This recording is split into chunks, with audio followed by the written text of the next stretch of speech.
Good morning, good afternoon, and good evening. This is Sam Silver, eXp Realty. Welcome to our Charitable Gifts of Real Estate Masterclass. We're just getting started. We have about 10 minutes till the class starts. So go grab a cup of coffee, go wake up, go hop in a cold shower, whatever you're going to do to wake up and to be ready for our Zoom meeting. If you want to come to the Zoom meeting, go to samraocs.com and you will see the link for Masterclass. Click on the Masterclass and come and join us in the Zoom room. So that's what we got going on this morning. I appreciate all of you for coming in, spending your time with me. And I'm going to also open up a clubhouse room at the same time. So if you're driving, you can listen on the clubhouse room as well. So let me open up that room at the same time. And give me 1 second. Start the room. Here we go. All right. We got our room open on Clubhouse as well. Just going to add some different topics into the room. Let's see, learning.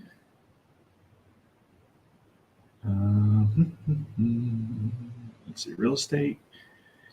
And impact investing. We'll save that.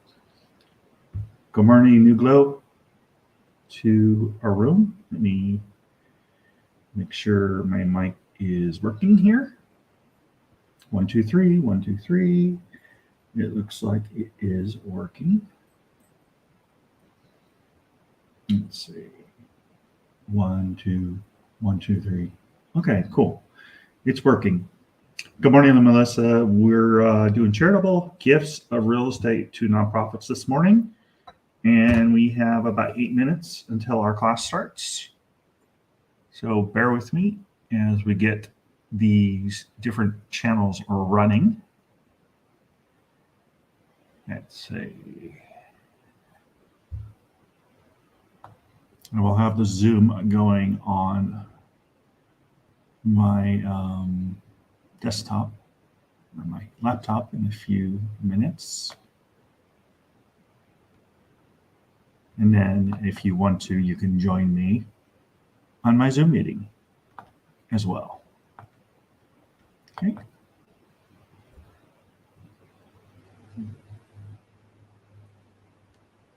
Launch the meeting. Here we go.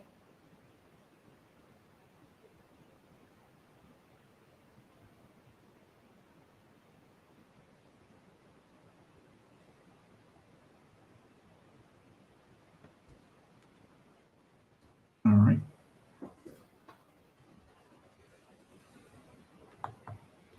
Good morning, Cami. Good morning, everyone. Let me get my computer set up.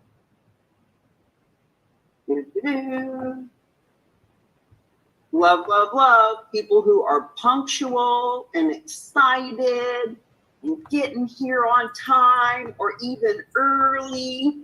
So I'm just gonna play a couple of videos and recordings, just waiting for a few more folks to come on, and then we'll go around and introduce ourselves. So let me see here. Share screen. I'm going to share sound because I've learned how to do that now. I don't even need share screen for this, but I want to play Dr. Russell James's reason why he loves what we're doing. This is Professor Russell James, Professor of Charitable Financial Planning in the School of Personal Financial Planning at Texas Tech University. You hold in your hand the practical playbook for real and meaningful transformation. This is transformation for the causes you care about, for your work, and for your life. Transformation isn't about small adjustments. Small doesn't cut it. Transformation is about going big. Yes, it's nice when someone writes a $50 check to a worthy cause, but it's not transformational. The hard reality is that meaningful change for the causes that are important in your life won't come from $10 here or $20 there. They will come with transformational funding that gives worthy charities the resources to create meaningful change in our world. Where does this major transformational funding come from? It comes from major gifts of assets, not from pocket change. And when it comes to assets, the 500-pound gorilla in most Americans' portfolio is not a checking account. It's not even CDs or savings accounts. It is and always has been one asset: real estate. That's how most Americans build real wealth. That's how most Americans hold real wealth. If we are going to create transformational change for important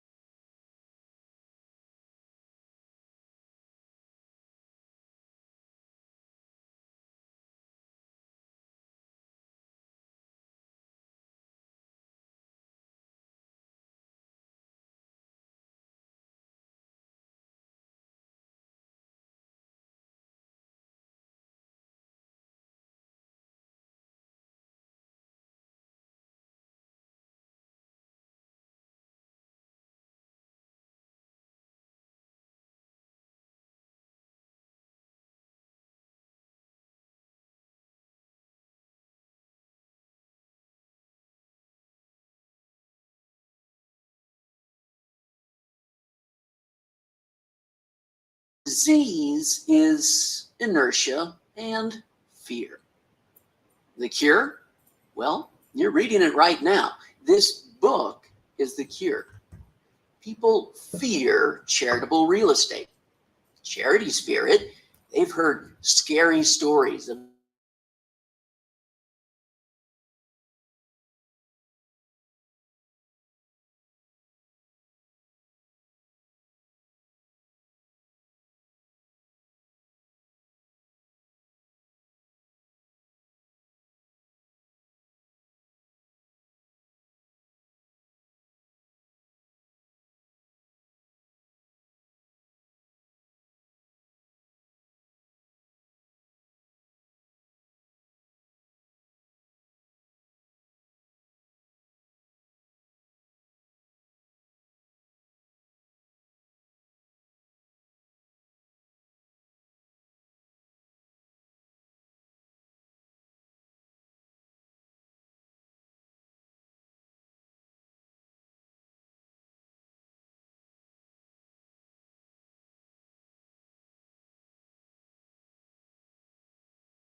Wanda. Invited Wanda. by Cammie. Wanda's a rock star. Wanda saw our RV in the Miami area and called us and we've been on her radio show since then, one of the ones that she produces. And Wanda loves helping animals and young girls to grow up into lovely women. What else brings you here, Wanda? Well, I just wanted to find out more about how this little fundraising and with real estate is working, because I'd like to tell more people about it. So my mission is just to spread the word. So Spread the word. And that's what you're doing with Route 664. You want to give us the 30-second commercial? Route 664, we're working on the campaign, the socialsecurity.org. It's basically donating your anything, any asset or money, and leaving it. We're trying not to supplement Social Security, but an alternative to Social Security, because we don't know what's going to happen with that. And it's just creating retirement income for yourself and leaving the rest to charity when you're gone. Because with Social Security, I believe all that money just goes back to the government. So it just kind of funnels your money and helps causes. And that way charities don't have to fundraise, because it's not so fun. Amen, sister friend. Feel free to put in the chat any links where people can find the recordings, the live version of your show, etc. Alan, I think it's 11:01. Why don't we start kicking this off? I'll let you introduce us, and I will get us on record. All right, sounds good. Welcome, everyone. Welcome Recording in progress. The Charitable Real Estate Masterclass. We do this every first and third Tuesday of the month at 11 a.m. Eastern Time. So if you know someone that needs to know about this, first and third Tuesday of every month. My name's Alan, and I'm the vice president, and I've known Cammie now for it'll be 1 year and 2 weeks and 4 days since we met. 2 weeks and 4 days. That's December 3rd, 2021. My whole world changed. We met, and as I got to know her and learn more about her passion for what she's doing, I got to really meet someone who, when you hear about someone who's dedicated to a cause, like Cammie is a poster child for that. Like literally, my involvement in this company is an evolution of my relationship building with her, and a knowledge that for her she's so driven for this and so on purpose that the only way that I could entertain a relationship with her would be to jump in with her and work her dream with her, because it's so dominating her life. And I only say that to give her some real credibility about, like, this is a person who has a deathful experience with real estate and with the nonprofit world. Just looking at her Google Docs page has a history of flyers and events that she's been aligned with, whether she was a real estate agent or other, and has been involved in bringing charities and the for-profit community together in order to help businesses identify a cause they can market themselves with, and to help the nonprofit world through the raising of the money. So, with her deathful experience in real estate, and once she explains this to you, you're going to understand why, if you really feel drawn to help your community, there really is no better option than this. So, with that in mind, I just want to introduce the love of my life. This is Cammie Baker. Thank you, Alan. And Alan brings a lot of skills and powerful ways of being to us as well. His history is he's a veteran. He's faith-based, or Christ-centered, as I have been told it is referred to.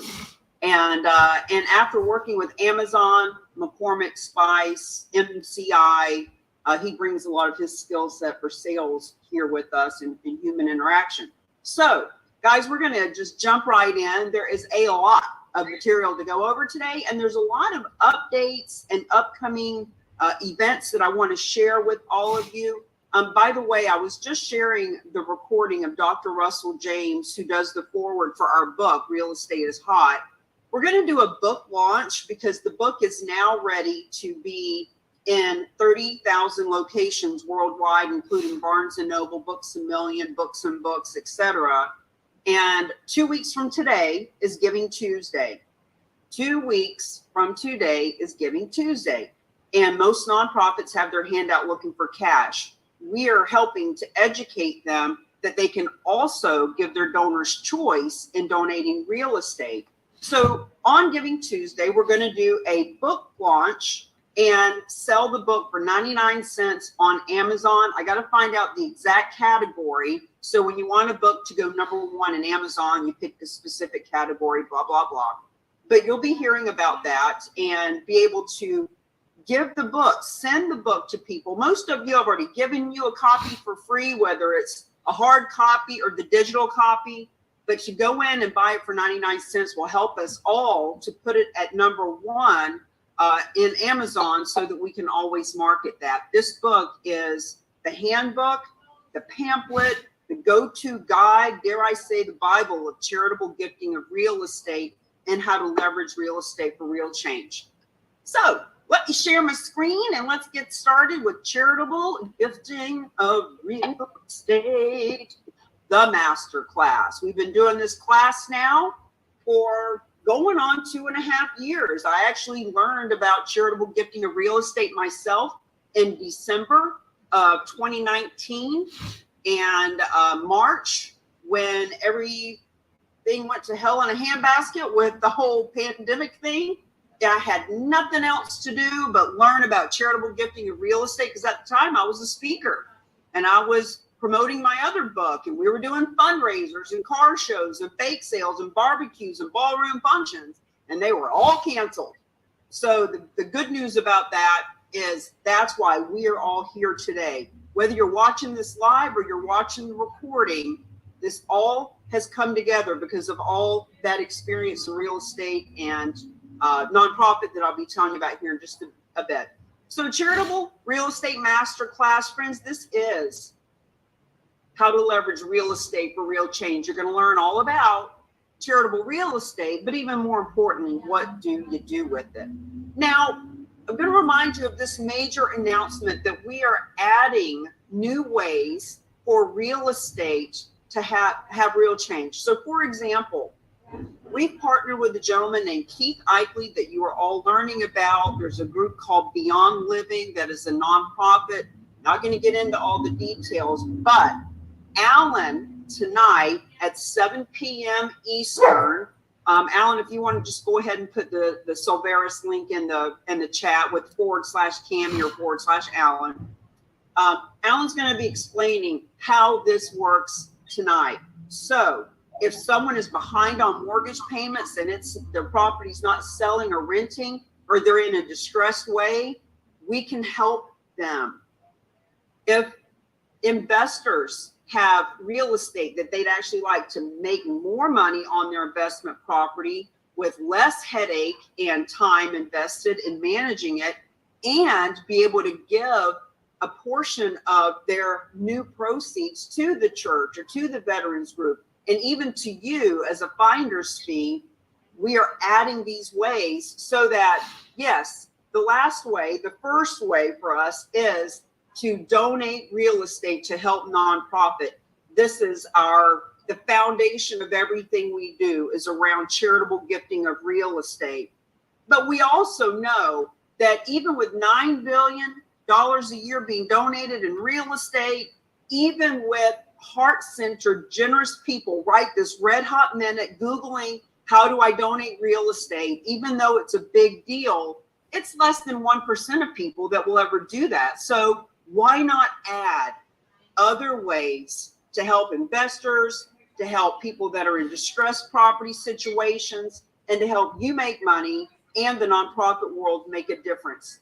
So 7 p.m. tonight would be a good time for you to learn a little bit more about that. Now, warning, danger, danger, Will Robinson. So we have the warning at the beginning of the book and at the beginning of most classes we do, because we really want to grab your attention. We want you to know you are going to be learning things with us during this master class that you didn't know before. And this knowledge can either be a blessing or a curse. Because friends, when you know that gifts of real estate that leveraging real estate for real change, that nonprofits can dip into the 43% of wealth our nation holds in real estate, as opposed to the lousy 3% in cash that they've been going after. Everybody, please mute yourself out. Bo, if you can mute yourself out, don't make me go over there and do that. I just want to make sure we can stay focused. So when you learn that this is a way to help your community and causes and to grow your career and companies, if you don't do anything with it, you're going to lie awake at night not being able to sleep, knowing that the puppies aren't being saved, the churches aren't being built, there are children that are being human trafficked. And when you know that there's a way to help them and you don't do anything with it, it's a curse. But it's also a blessing when you do something with it. So my conscience is clear. I've given you the warning. And if you're going to stay with us, as I know you will, because that's why you're here, I know you're going to do something with us, and therefore it will be a blessing. So let's just start off the day answering the question that might be rattling around in your head, or the question that you're going to hear people ask of you on a daily basis. Who in the world would donate real estate? You're telling me, Cammie Baker, people give real estate away? Well, I can't imagine why anyone would do that. Friends, if you've had that thought, or when you meet people who have that thought, that's exactly the reason you might want to get involved in charitable gifting of real estate, because we need to expand the center of influence that you hang out with, so that you do meet people that are generous, that are heart-centered, that care about the community, and that have the resources and relationships in the world to be able to donate real estate. So Jeff Bezos' ex-wife donated two houses that total $55 million to the nonprofit world. So as you can see from these lovely pictures, this is not abandoned gas station. This is not land up on top of the mountain that somebody can't get rid of, so they're just gonna, unload it on some nonprofit that doesn't know any better. No, this is the kind of real estate that is donated. This is what your nonprofit can get funded by.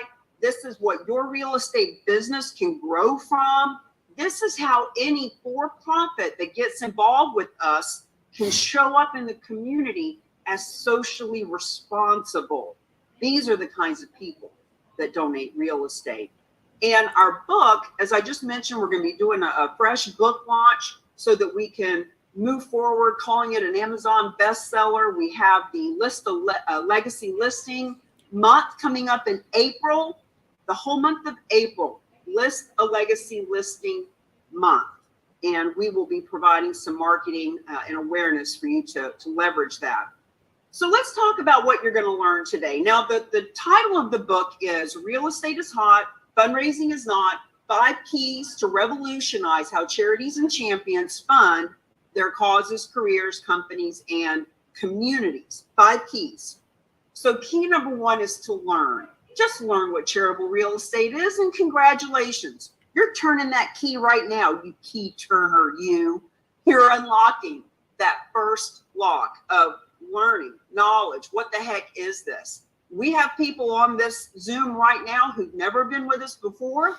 And we have people like Bo Weidman, who has been in real estate for 47 years, has 14 designations, and this is the 10th time in a row he's been in this class. We've got Sam Silver, who's been with us for the last year and has been to this class at least 20 times. There's always something new to learn. So congratulations for turning that first key. Now, key number 2, see, now we're getting into that whole warning, blessing or curse, because you're going to know by the end of the masterclass what charitable real estate is, where to find these donations of real estate, how this whole thing works. But if you don't talk to people, it was all a big waste of time, and it becomes a curse because you're not doing anything with that knowledge. So key number 2 is lead generation. Who to talk to, what to say, how to say it. We start getting into that with the charitable real estate champion package that we talk about later on in the day. Now, key number 3, list and liquidate. These are listings, just like any listing any realtor has ever had before. But now, when they sell, they are legacy listings because they're leaving legacy for the nonprofit world, for the donors themselves, for the realtors, the financial advisors, whoever it is that brings this to the table. You're going to learn how to liquidate and how it's so easy to do this with the team that we've put together. Key number 4, leverage. Instead of promoting this buy yourself, for yourself, one person at a time, imagine, if you will, positioning, partnering, promoting together. What if you had 3, 5, 10 people in your own backyard? What if you created your own charitable real estate division where hundreds of nonprofits in your community are learning and benefiting from gifts of real estate, where hundreds of realtors all around the country are in place to help to facilitate these donations? Friends, leveraging is about getting seen in the media. It is about talking to people, not just because it benefits you, but because it benefits them. And of course, key number 5, we're leaving legacy. That's what this is all about. Legacy can be money, or it can be a whole new paradigm in the way things are done. And for me personally, the legacy that I want to leave here is that when I saw this 3 years ago, just like you're seeing it right this red hot minute, when I saw it and the light bulb went on over my head and I thought, holy cow, there are 2 million realtors. What if we educate 1% of them? I didn't know it at the time, but there's 1.5 million nonprofits. What if just 1% of them started getting donations of real estate? See, the legacy that I'm leaving is that when I'm dead and gone, this paradigm shift, this way for nonprofits to get funded and for realtors to be able to step into their greatness, and financial advisors and insurance people and radio producers all over the country are actually walking the walk of doing what they say they want to do, which is help people. Now, this image encapsulates all 5 keys. You have a realtor in the middle, Jessica Peterson, who learned what charitable real estate was. You have a woman on the left who runs a nonprofit, lead generation. See, lead generation happened. Jessica talked to a nonprofit. You have listing and liquidating and leveraging. You have us all getting together to create an image that went into the book, that goes out to the media, that shows people how key number 5, leaving legacy, works. So let me tell you how this is going to play out today. We've got 6 sections, and in between each section, we'll be giving you a little bio break, answer some questions in the middle. Section number 1, we're going to help you understand, what is this donating real estate? Why have I never heard of this thing before? What are the first 2 ways that a donor can help a nonprofit from a gift of real estate? Section number 2, we're going to drill down into, why is this the win-win-win way? We're teaching you today the 3rd way. The only reason those 1.5 million nonprofits out there are not benefiting from real estate is because they don't know the 3rd way that you're getting ready to know. We're going to talk to you about who are all the key stakeholders and how does this thing go down. Section number 3, let's talk about why this is a win-win-win for the donor, the realtor, the nonprofits, the advisors. And friends, if you're here right now, guess what? You're an advisor. You can advise nonprofits. You can advise property owners. You can advise your friends on Facebook to just let them know what their options are. Now, section 4, we're going to get down into the weeds a little bit with financial advisors, donor advised funds, and section 5 is where we really get into the weeds of me giving you an example, okay? A $4.5 million property, traditional sale, donated. What are the tax benefits? How does charitable leverage work? Super important section, so you'll want a cup of coffee for that one. Now, section number 6, we're going to share with you, what does it look like to be a charitable real estate specialist, a charitable real estate champion, because let me just preface this with, once you've learned about this, you can do whatever you want with it for free. Just talk to people. Just tell them. Just tell the donors sitting in your church on Sunday that they can give. As a matter of fact, last Sunday, we were at a church here in the Bradenton area, and at the very end of the church service, there was a slide up on the screen that said you can give cash, you can give a check, you can give online. Here's the website. You can even give in a text message. Those are the 4 options people have. And it all came down to cash.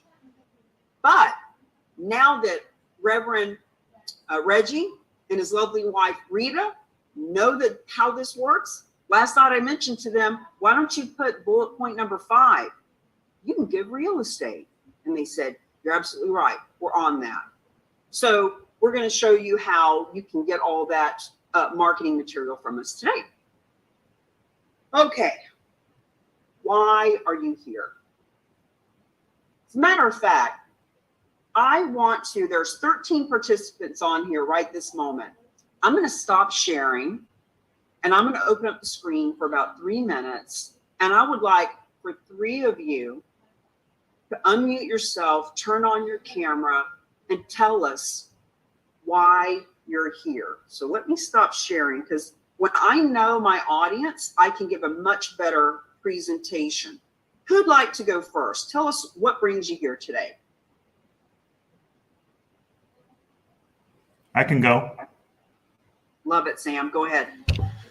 I'm here for the special needs community. I'm here for the veteran community. I'm here for those communities that don't have a voice out there.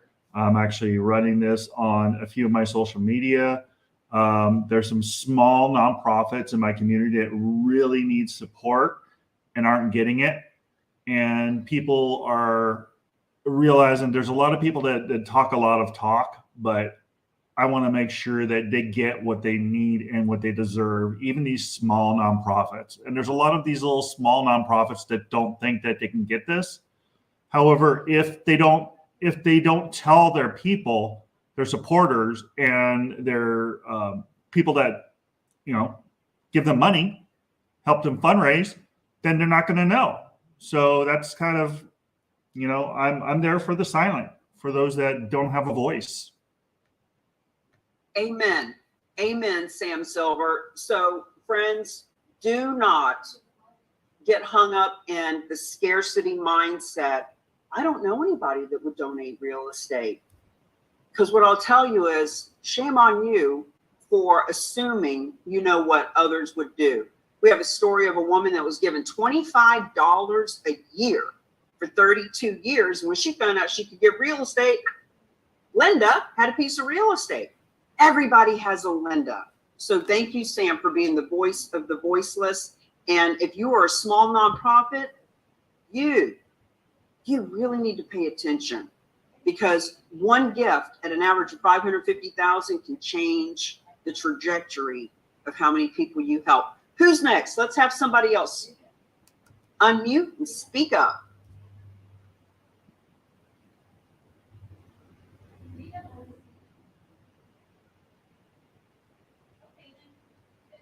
One more, or I'm not moving on. You're just going to stare at me. Okay. I'm Bo Whiteman. I'm from Vancouver, Washington, and like Cammie said, I met Cammie probably about 10 weeks ago, and maybe 11 weeks ago, because I've been at 10 of these classes now, and I get a golden nugget out of every one. I've sold a lot of real estate. I've taken a lot of designations. My most valuable one I've ever gotten was the CCIM. But you know something? I'm going to sell my next $100 million worth of real estate with the CCRES. And I recommend all you guys that are realtors to get this and promote this to you and your fellow agents, and bring them to Cammie's class, because it'll knock their socks off. If I wasn't getting my socks knocked off, I would be done by now, but I keep doing it. I do have one question for you, though, Cammie. So I see Cami CE Baker. What's CE for? Is that for continued education? You know, last year I met a numerologist, and I had heard she actually helped T. Harv Eker of Secrets of the Millionaire Mind. She was the one that told him to put the T in front of Harv Eker because it changed the numerology of his name, and that's what catapulted him.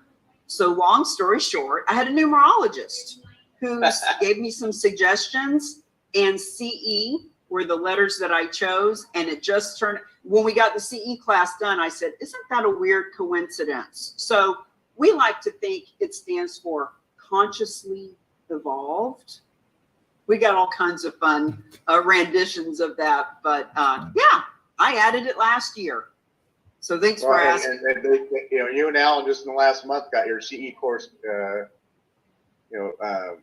approved in Florida. I know you're going to go nationwide with it, so, and add more classes. So those of you that need clock hours in Florida, look at Cami. That's true, Bo. Thank you for that. That's another little piece of information that I want to share with y'all. If we actually have the next one this Friday, 9 a.m. to 12 is the CE class. It is completely different 3 hours of information than what you're getting here. You have to take that to get the 3 hour credit. It's a whole different system. Okay, I'm going to jump back in. Thank you for playing. Share screen. Okay, why are you here? Certified Charitable Real Estate Specialist, CCRES. Why? Well, because friends, this strengthens relationships.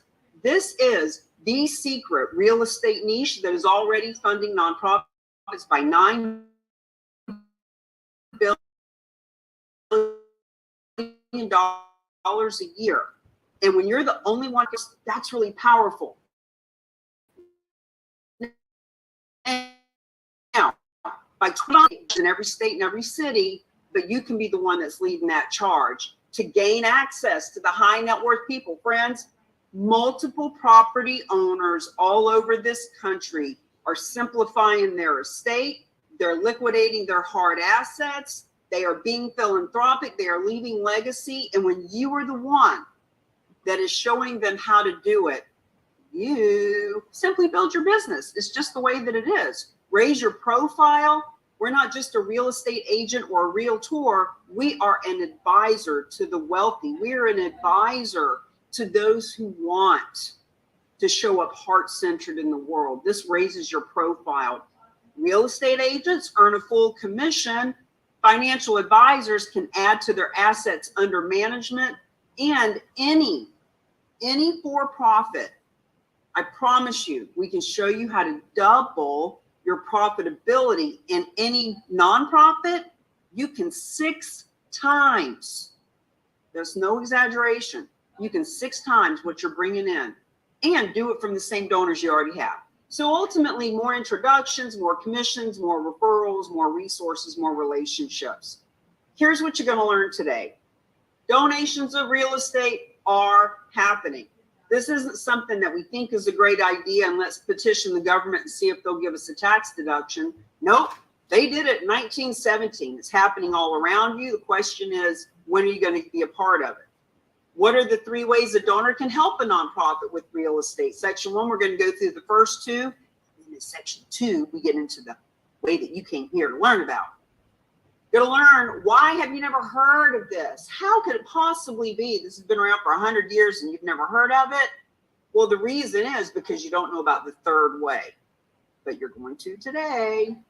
You're going to learn why donors are trying to give real estate away and who they are and where you find them. We're going to show you how you can be the hero. Your community needs you.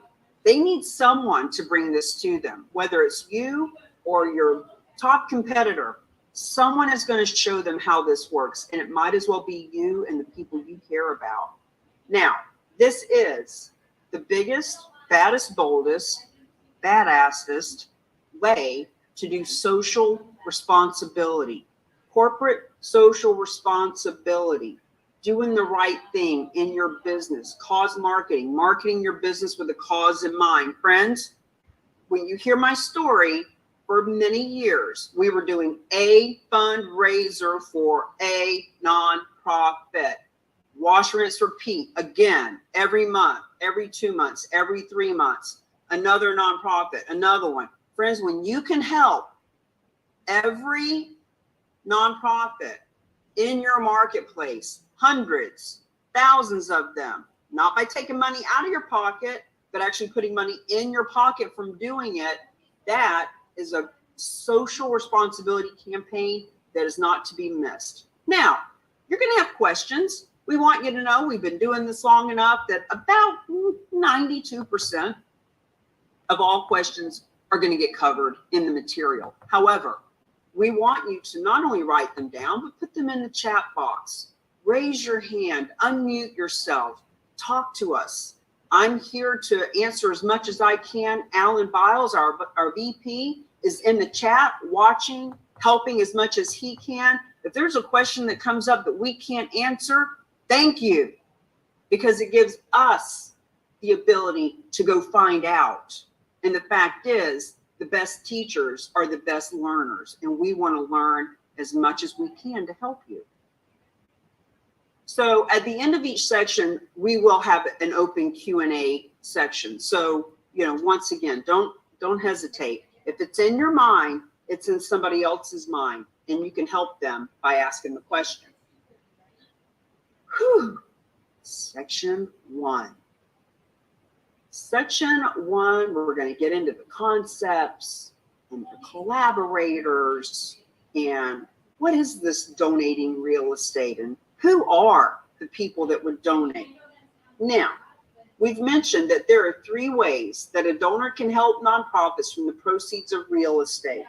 Now, whether you watched one of our 101 videos, they brought you here, whether you sat in on our live presentation last night at King's Station or any other live presentation, you've been hearing us talk about the 3 ways. We came up with this way of explaining it because Alan pointed out, hey, you know what? There's 3 ways. The first 2 ways people can figure out.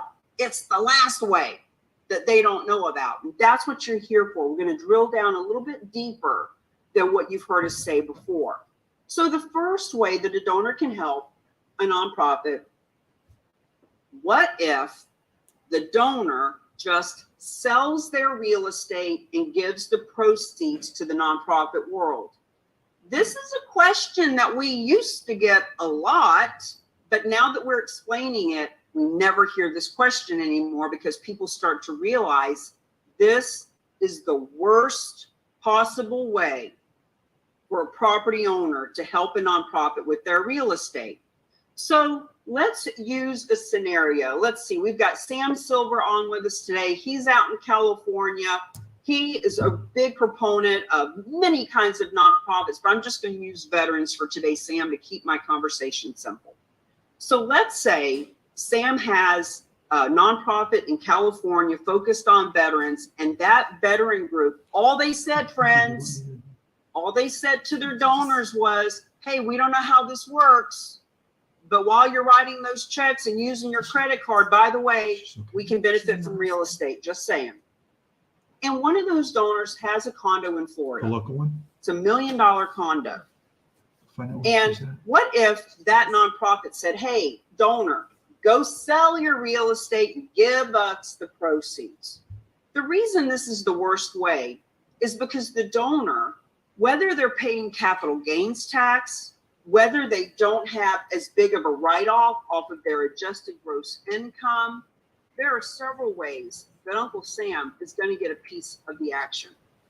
So in this scenario, that veteran group is going to get the least amount of money, the donor gets the least amount of tax benefits, and it is the most inefficient, dare I say, lazy, old-fashioned, what grandpa used to do kind of a way to help a nonprofit from real estate. It is the worst way because ultimately everyone is getting the least amount of benefits. That's why you shouldn't be having people sell their own real estate and give the proceeds. Now, second way, what if that donor has their condo in Florida. It's got $1 million appraisal. It's got a $200,000 mortgage. And the donor says, I love Sam's veteran group. I don't love them that much. I paid $200,000 for this condo 20 years ago. I want to get my $200,000 back in my pocket. And of course I refinanced, so I've got this $200,000 mortgage. So I tell you what, if this $400,000 gets taken care of, veteran group, you can have the proceeds after that. Well, that's a pretty good deal. After expenses, there's about $550,000 left in this equation. So what if that donor tries to give this scenario to that veteran group? Here's the problem. The nonprofit has to pay off the mortgage and give the donor the $200,000 cash in this scenario in order to take title, which is what gives the donor the tax incentives that they want. Have to exchange hands with a 501c3. And here's what we know.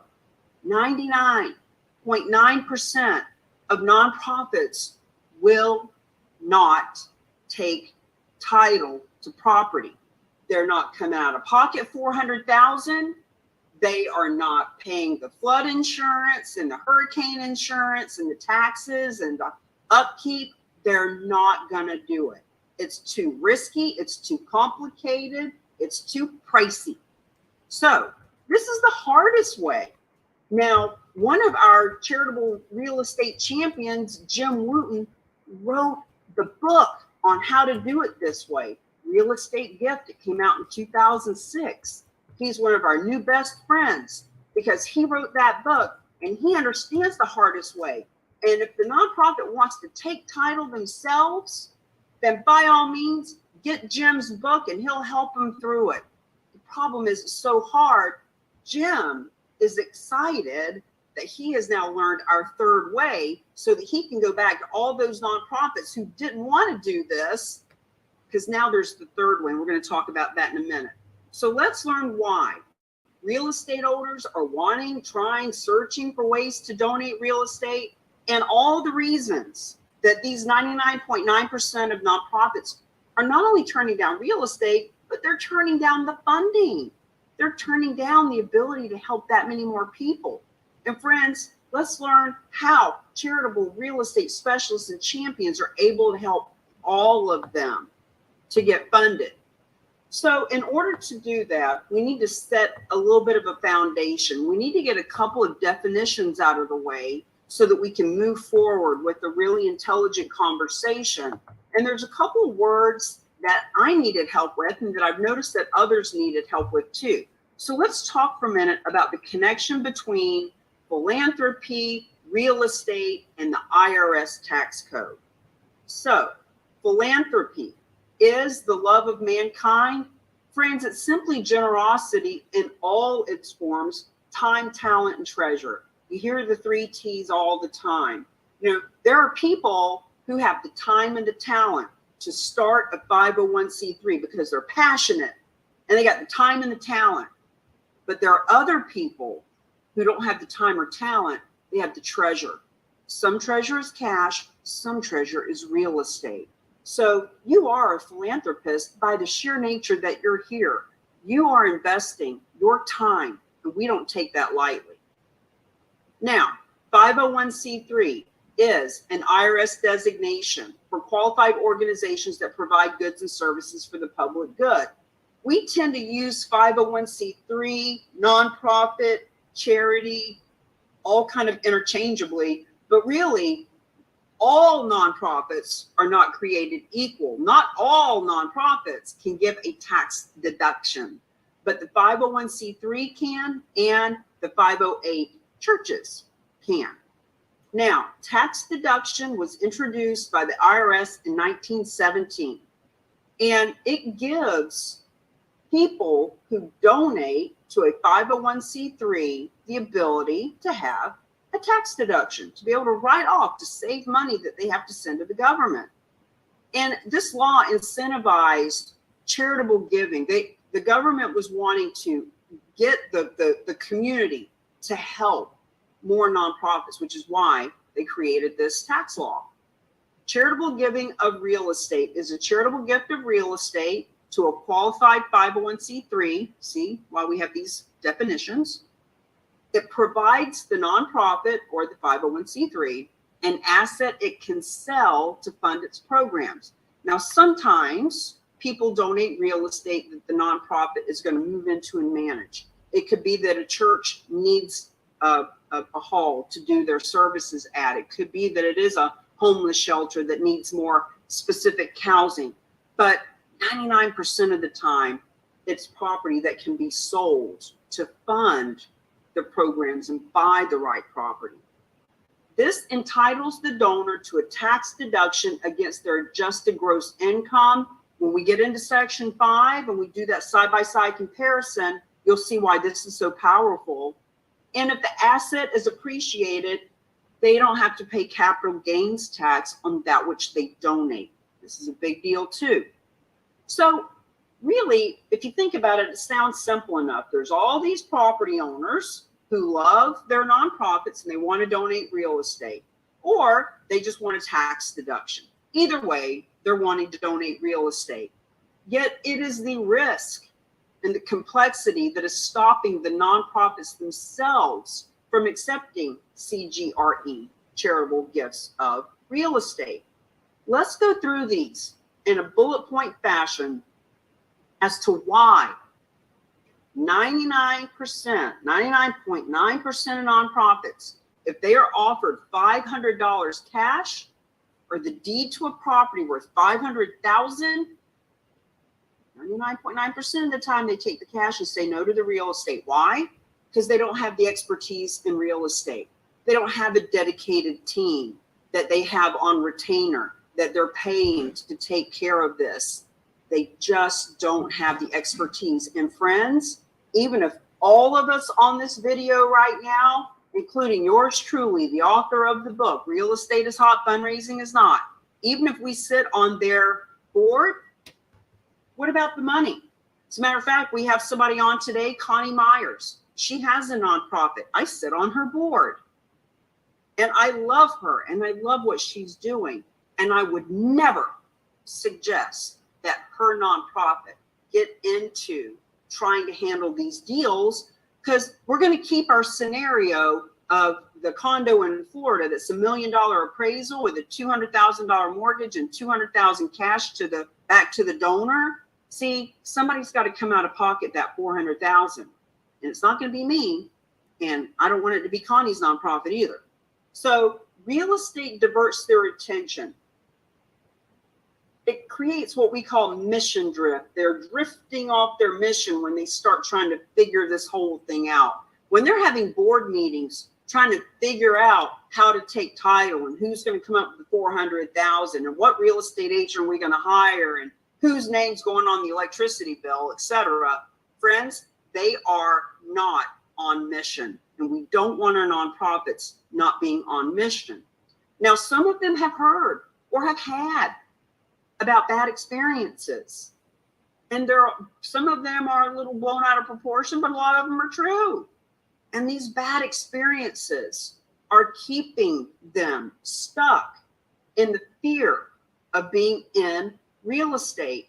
And once again, we're not suggesting that any of them start doing their own real estate transactions, because it would just create more bad experiences. Some nonprofits will accept real estate, but on a very limited basis. So we want to encourage you to talk to community foundations, and we want you to know the majority of them are going to say, oh yeah, we accept real estate, we're all set.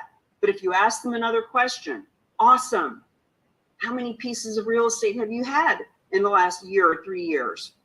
Most of the time it's going to be zero. And if you ask them what are the qualifications, you're going to find out it needs to be mortgage free. It needs to be vacant. It needs to be within a 10-block radius of the church. In other words, they're just very limited on what they can take. Most nonprofits have it written right in their bylaws. We do not accept gifts of real estate, period, end of story. And ultimately, the moral of the story is it's just too risky and they won't do it. But the real reason, drum roll please, The real reason that they're missing out on this funding is because they don't know about the third way, the win-win-win, risk-free way. We're going to talk about that in section 2. So we keep mentioning 99.9% won't. Well, what about those that do? Let's share some of the logos of some of the nonprofits around the country that actually do have a dedicated real estate team, that actually can accept real estate. Now, even those that do accept real estate, even they sometimes need help from our team. We have a story about that when the Salvation Army, which is one of the few nonprofits that does take real estate, they take in about 2,000 donations a year. And even they needed help from our team. But let's just look at these for a minute, because I know, I would hope that when you are a part of this information, you're going to start Googling how to donate real estate. Who takes real estate? What is a charitable gift of real estate? And when you start looking around, you're going to see all these logos. And friends, the donors that are on your nonprofit's donor list are Googling it too, especially this time of year. They deserve to know that this is a massive tax deduction. So let's take Cars for Kids as an example. Guess what? You can donate cars and you can donate real estate. It's Cars for Kids. So when a donor finds any one of these and they donate their real estate, they're all fabulous, wonderful nonprofits who deserve to get funded. Here's the problem. When that donor is getting their tax deduction, they are not, when they give to Cars for Kids is not going to cut a check to your nonprofit or send money to your church, your veterans group, your homeless shelter.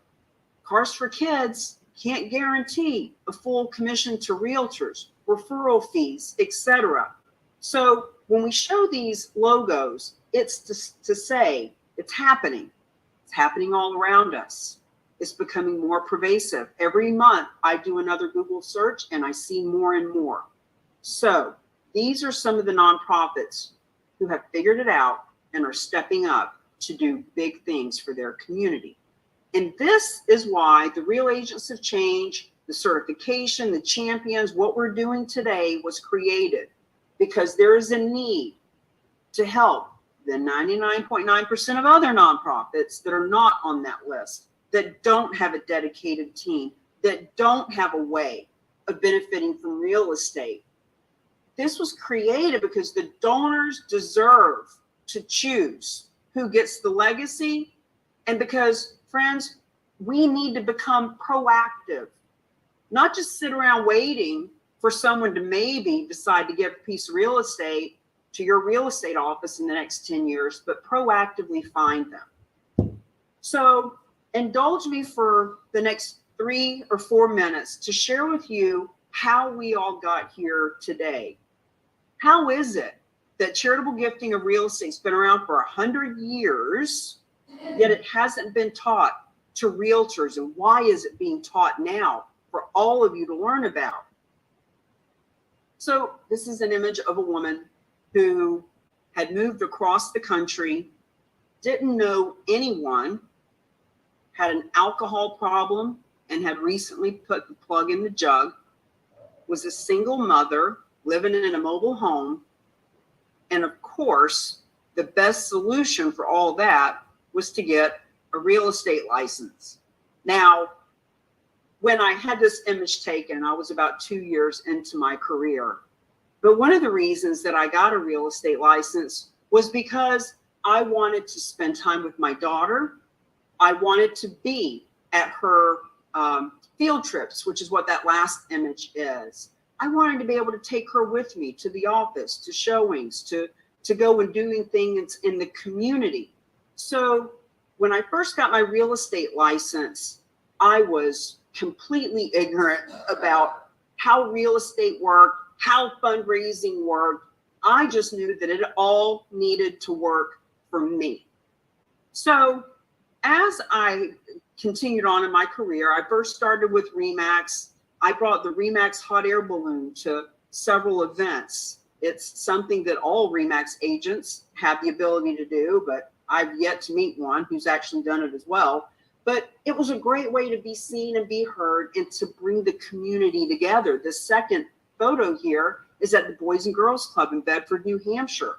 We were bringing businesses together, face painting, karate, all these businesses that came together to meet and mingle and make money, making a difference. Cause marketing our businesses with a cause in mind. I was with Century 21. I did a TV show with them called The Real Estate Roadshow. And I show you all this to say, I wasn't just sitting around doing uptime. I was in the trenches. I was making lots of phone calls. I was calling expireds and for sale by owners and going to networking events every day. Believe me when I tell you, when I saw charitable gifting of real estate, I thought, holy cow, what a great way for realtors to actually have a niche that makes them stand out. And I was doing all this stuff. I was on HGTV. The first show I actually auditioned for, and then they introduced me to House Hunters, and I did that show. And this all led to the first big commission check that I had. I bought my dream car, 64.5 Mustang convertible, and that car led to me doing parades and car shows. And frankly, that car, whom we called Scoop, because she had a scoop in the hood, that car is what brings us here today. Because the very first car show, I was out handing out flyers willy-nilly, and we got 50 cars to show up. And every car had a $20 bill, and they wanted to register. We didn't have any way for them to register. We didn't know what we were doing, completely ignorant and green, just wanting to bring a bunch of people together and get some PR. But it dawned on us. 50 cars, 20 bucks a piece, that's $1,000. There's a lot of causes out there that could use $1,000. So we found an organization called the Live and Let Live Farm that rescued horses. And for the next 7 years, we were given the proceeds to that nonprofit and many others in the area. And here's what I learned. Even when people didn't care about real estate or Remax or Century 21, they loved that we were doing something for the horses, for the veterans, for the community. And so over time, I started teaching other people how to do it. Cause marketing your business with a cause in mind. This picture is so important to me. This woman, Karen, who was the president of the Board of Realtors at the time in that state, hired me personally to teach her how to leave her legacy before she left her office. She wanted to make sure that the community was better for her having been in it. And so we did this diaper drive. It was one of the many things we did together. These women were coming off opioids, and so we got all the realtors and financial advisors and mortgage companies and title companies and businesses in the area, and we raised up 8,000 diapers. This is a Botox doctor who hired me as well. We did drives to bring more people through her door.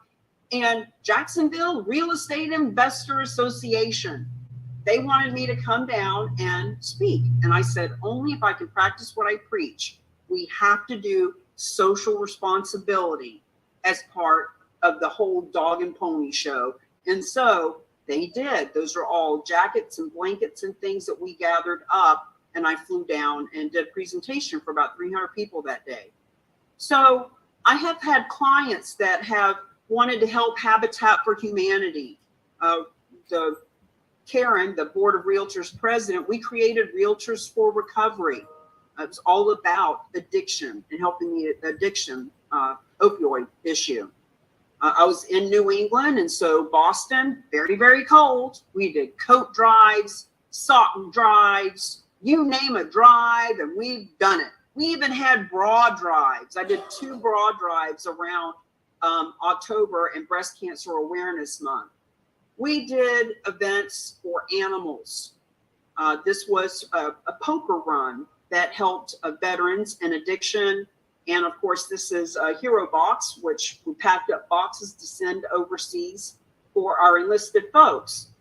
And I want to share all of this with you because, people like Jim Wooten have been around for 25 years, helping with charitable real estate and doing it their way. And when I first saw this, it was all of this real estate experience and the cause marketing campaigns, the networking, the putting events together, the bringing nonprofit and for-profit together that has led to what we're doing today.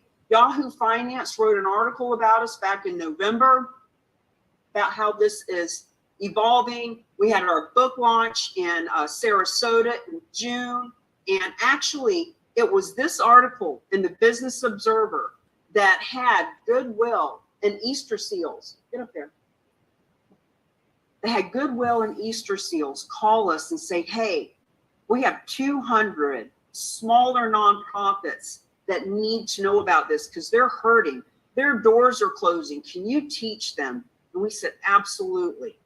So when you see the pictures of us traveling around in the RV and teaching this and the CE course in Florida and the book that was created and the List the Legacy listing month coming up in April, it all comes from a foundation of knowing what realtors need, knowing that those heart-centered, generous realtors that are already sitting on fundraising committees and giving 10% of their commission, knowing what the nonprofits go through to get funded, that's why this was created. And that's why you're here, because I knew, I could feel you. I knew you wanted to help your community. And I knew somebody had to take a stand. And that somebody was me. And now that somebody is all of us coming together. So just to kind of wrap this all up, it was all that experience that brings us to the biggest win-win-win social responsibility campaign ever created. This is an example of a donation, Rhode Island. This money went to the Martin Luther King Community Center. This is one of our, so I think of myself as real agent of change #1. Michael Deshavi is real agent of change #2. He was the first person I called when I learned about this. I've known this man for 15 years in many different businesses, and he is so grateful to have a unique way to stand out in his marketplace. So friends, I want to open it up for any question, comment, concern. I'm going to play a case study video while we all take a potty break, and I'm actually going to put it on 1.5 times just to speed it up so we can bank through it. Do any questions before I put on that video?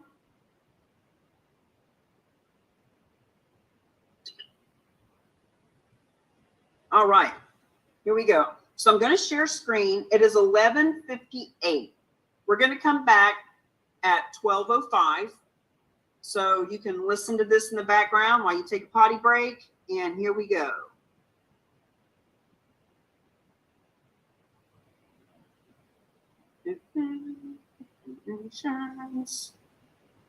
Let's listen to one from Jim Wu. Wouldn't you like to make the world a better place? Wouldn't you like to make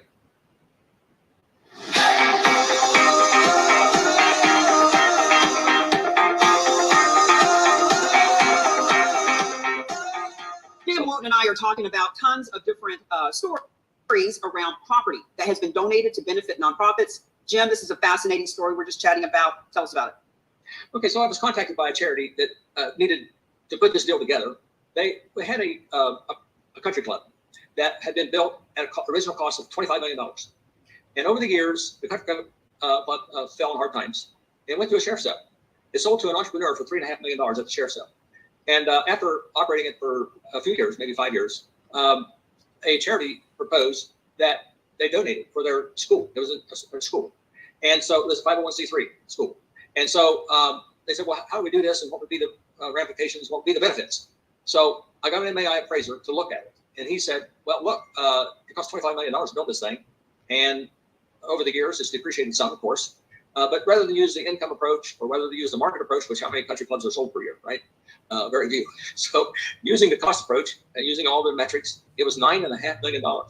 And so they did it. I put together the paperwork for them and we got it all done. He got a $9.5 million write-off. And with the tax savings alone, he had more tax savings than his original cost on the property. So plus he was able to make a tremendous difference. That's the thing. If you don't have donated intent, I think IRS, by the way, they won't honor this unless there's donated intent. And you have to say so. And you have to say so in writing before the closing. Now, it can be a letter. You can say, the seller intends to make a charitable donation of the property at 123 Main Street to the buyer of 501c3. You can just do that in one sentence. But it's really probably better to put it right in the purchase contract. Put it right in the purchase contract. You don't want this thing to foul up just because you didn't declare donated intent. And so, of course, that was done here. So, yeah, I mean, there are more than one way to do this. I also want to say, I think I want to touch on the fact that the tax savings, every time you make a donation, that's one asset that's not going to go to your heirs, right? The kids are thinking about this. And you don't want them telling mom and dad, don't do this. That's something I'm supposed to get, right? So here's the thing. With the tax savings, oftentimes they can pay for a life insurance policy. They'll give the kids even more than the value of that asset. It's just something, a tool to have in the back of your head, to get some life insurance. Go ahead. Amen. I love that you bring that up a lot because it's one of the things that we even say for financial advisors. Hey, listen, if your client wants to get a couple $100,000 out of that property to buy life insurance policies for kids, well, that's even better for you, financial advisor. I'd like for you, Jim, also to speak on that property donor had paid $3.5 million, and now that it's being donated at an appraised value of $9.5 million. What are the key points? Like there's capital gains tax that they're avoiding. What are some of those tax benefits for a donor like that? Yeah, well, that's a big one right there. Capital gains tax is avoided, and so that's fabulous. But also the tax savings from the charitable gift, they can write off 30% if it's an individual, or if it's an LLC. If it's an LLC, it's just fine. All the members can take their pro rata share up to 30% of their own adjusted gross income, line 22 on their 1040. They can write off 30% per year for up to 5 more years, total 6 years. So that's real money. If they otherwise have a tax to pay, that means they're going to have the tax savings. So for some people, I mean, I've even had people. I'll give you a ridiculous example. Is it's paying it. If you say the charity could pay $200,000 so they could buy a life insurance policy, even if they paid 80%, and the seller would be saying, well, look, 20% gift. If I get the deduction, my taxes are 30. You got the capital gains tax in a high bracket. You got the state income tax. We do in Ohio. I don't know. I think some states are even more. And you have the 3.5% Medicare tax. So you add all these up. It's a bunch of money. It'd be around 40%.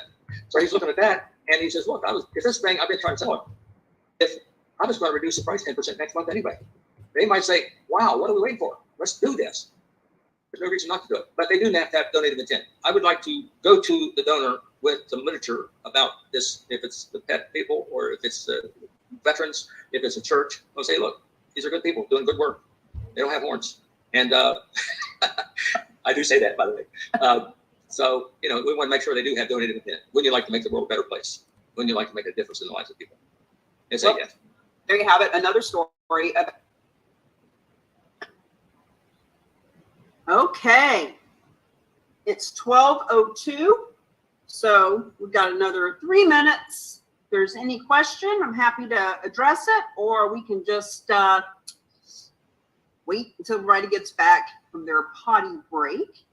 Anybody else want to introduce yourself? Coach Trey, I'm excited to see you here. I saw we had a little chat last night on the live event. Beautiful. Ralph, Yes. Sue, go ahead, Coach Trey. Say hello. How you doing? I'm not on camera because I'm in the hospital waiting for a procedure, but it's being delayed, and I just want to come on and get more because I have some questions, but I want to see this. If I don't see it all, Sam said he'll give me the video, the recording. But I do have some questions. Nothing serious, but I was up half the night going over the videos because I'm in a situation where I'm able to connect with some historically Black colleges, HBCUs, some veterans organizations, and some nonprofits here in the Delaware Valley area. Well, Coach Trey, we want to help the nonprofits you love, and we also want to help your pocketbook. So there are ways that you can get referral fees, if that's any question. Sometimes people ask about that, and we'll get into that a little bit more later, and or as you become a charitable real estate specialist and champion with us, we talk about a lot of that. So glad to have you here. And look, you know, it's a really simple concept when you really just kind of think it through. There are real estate all over the country that people are wanting to donate. And, you know, they call their church, they call their veterans group, they call their university. And 99% of the time they say, no, we don't take real estate. So we're simply providing the bridge. We close the gap between the nonprofits and the donors, and we help to bring the for-profit and the nonprofit together to leverage this as a social responsibility campaign so that businesses can be seen in a beautiful light of giving and generosity. So glad you're here. Just hang tight, and hopefully your question will get answered. It is 12:05, and we want to stay on point. So I'm just going to jump into the next section. The next few sections are a little bit shorter than the first. Sue says she has another Zoom to get on. She's a realtor in St. Louis. Sue, glad to have you. A lot of people that have to jump off midstream will come back to the next one, and we can always get you the recording, etc. So just reach out to us and let us know how we can support you. All right, here we go. Let's get into about how and into the next. Okay. Section 2, benefits and strategies, and third way, the win-win-win way that you came to learn about. So remember, we talked about how donors can sell their property, just good old-fashioned traditional, go sell your real estate and give some of the proceeds to the nonprofit world. We talked about how that's the worst way. It is the least beneficial way for everyone involved. The second way is if the donor gives that real estate directly to the nonprofit that they're wanting to benefit. But the fact is, 99.9% of the time, it's just a flat out no. The nonprofits won't take the real estate. And even if they did, it would be months of board meetings and trying to figure out. It becomes painful for the donor. It's time consuming for the nonprofit. And ultimately, it is the hardest way. So the third way is the real agents of change have created a team of experts that remove all the risk, all the liability, and has no money out of pocket up front. So there's a third party, specialized nonprofit, we call them. They are a 501c3. Now, there's a handful that we've actually met over the last few years, but there's one specific one that we talk about the most because they are the best in the industry. They do these transactions for Fidelity Charitables, Boys and Girls Club, Habitat for Humanity. They've done many deals over the last 20 years. And this specialized nonprofit, so let's go back to our story. Sam has a veterans group in California. And there is a donor who has a condo in Florida.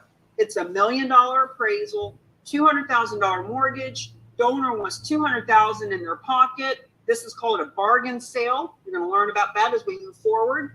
So, specialized nonprofit takes title to that condo, pays off the mortgage, gives the donor the $200,000.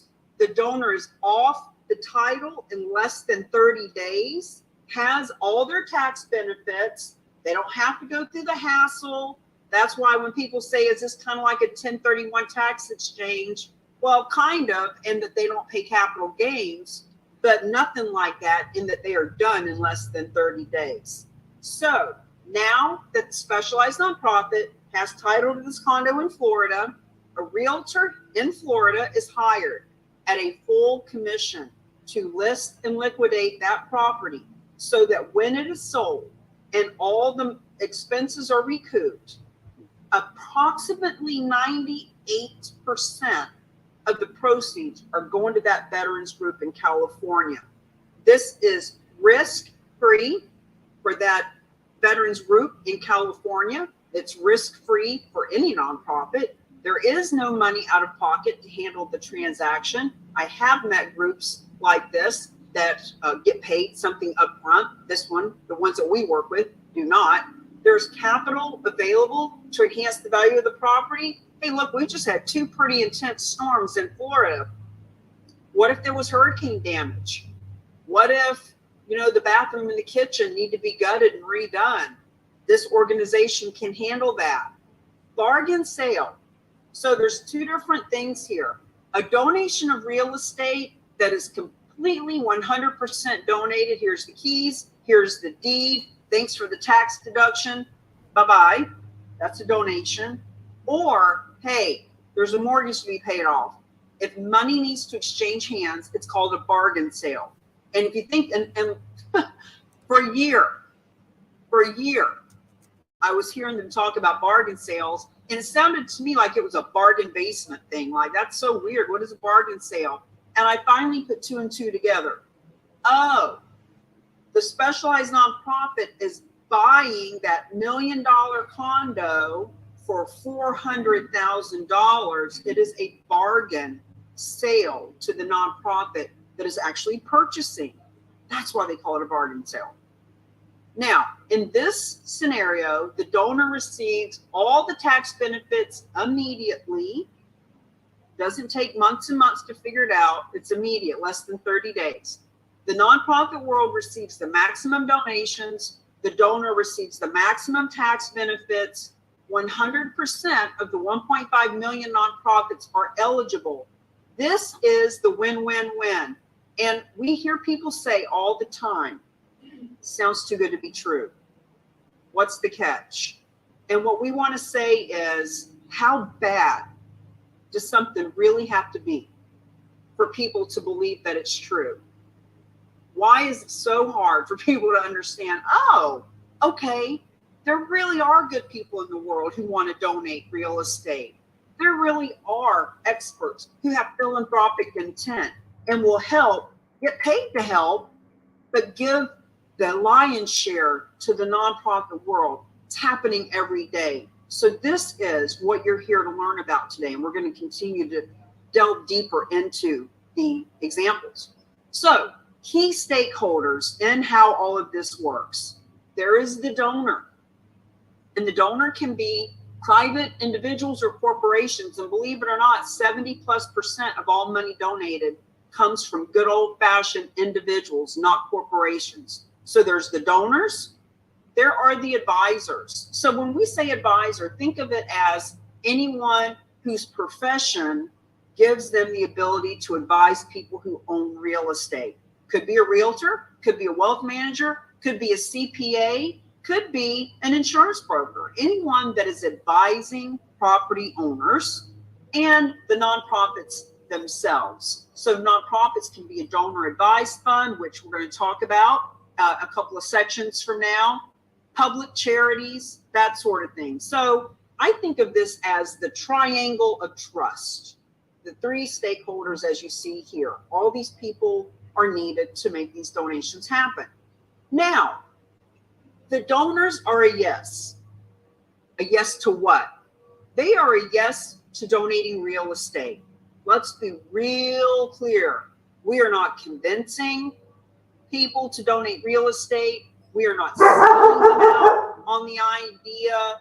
We are not badgering them to donate real estate. We're simply informing and educating them and giving them their options and opportunities. And they are a yes. The right ones are yes. They want to donate real estate. The advisory community are a yes, meaning those financial advisors who, by the way, bring 65% of these deals to the table, they are a yes. They want to help their clients be more philanthropic, and frankly, they want to earn more money on the assets under management. The realtors, not all realtors are right for this, but the ones that are seasoned and mature and want to do good things in the community. They're already given 10% of their commission and doing all these things, sitting on the fundraising committees. They are a yes. They want to help people donate real estate. Believe it or not, it is the nonprofits themselves that are the no to real estate. For all the reasons we've been talking about, it's just too complex. It's really, really risky. They don't have the money to pay off mortgages or the holding costs. They don't have the experience. It brings them down the road of mission drift. They don't know what they're doing with it. it is just such a bad experience for them, whether they've heard of bad experiences or they're just imagining what would happen. They just won't do it. And it is the nonprofits that have been blocked by this real estate inability to take on the real estate. So when we ask nonprofits, hey, do you take real estate? And they say things like, well, we took a gift of real estate once, we'll never do that again. As a matter of fact, there's a Boys and Girls Club right here in Florida that did take a golf course about 10 years ago. And I want to say they got about $10 million for it. They've been riding on that funding for a long time, but they will even tell you they'll never do it again. It was so time consuming. Or they'll say things like, well, yeah, we do accept real estate. Remember, the community foundations, a lot of them will, but only on a limited basis when the board takes the time to approve, and only if there's no money involved for cash payments. So ultimately, they are a no to most offers. So the team that we have includes this specialized nonprofit that we've mentioned. And their mission is to accept real estate of any kind from anywhere, taking on all financial responsibility, any environmental risk. Cammy, what if it's contaminated? Doesn't matter to you or me. If they're willing to take it on and clean it up, that's their thing. So they take on all of these risks and they convert the asset into cash that can then be granted to the nonprofits that the donor designates that they want to have them. Friends, it's that simple. So the ROC team of experts, specialized nonprofit that exclusively accepts gifts of real estate. This is all they do. They have a 501c3 designation from the government. The government knows exactly what they're doing. They gave them a 501c3 designation to do this. They provide the donor with the tax benefits. So a little bit later, we're going to get into some paperwork and you're going to learn about some of the boring, in the weeds kind of stuff about the tax documents. But the good news is you and I and the nonprofits who receive the money don't need to understand all of it. We have a favorite saying here: do what you do best, refer the rest. And that's what we do when it comes to all that stuff. They absorb the title, the financial risks. There's always financial risks, even for the property that is free and clear. What if it's contaminated? What if a hurricane comes through and damages it? It's just so risky. They work with the brokerage community to sell the real estate, meaning whoever the real estate community is in that marketplace, they will hire a realtor at a full commission, specifically when it's you, a real agent of change who brought the deal to the table. It's your listing. There is no competition. There is no interview. You're doing it, assuming that you're a good realtor, obviously, and have integrity and are easy to work with. And they grant to the other nonprofits the bulk of the cash proceeds. Ultimately, when the expenses are covered, they keep, and they don't like the word fee. They don't like percentages. They are a nonprofit.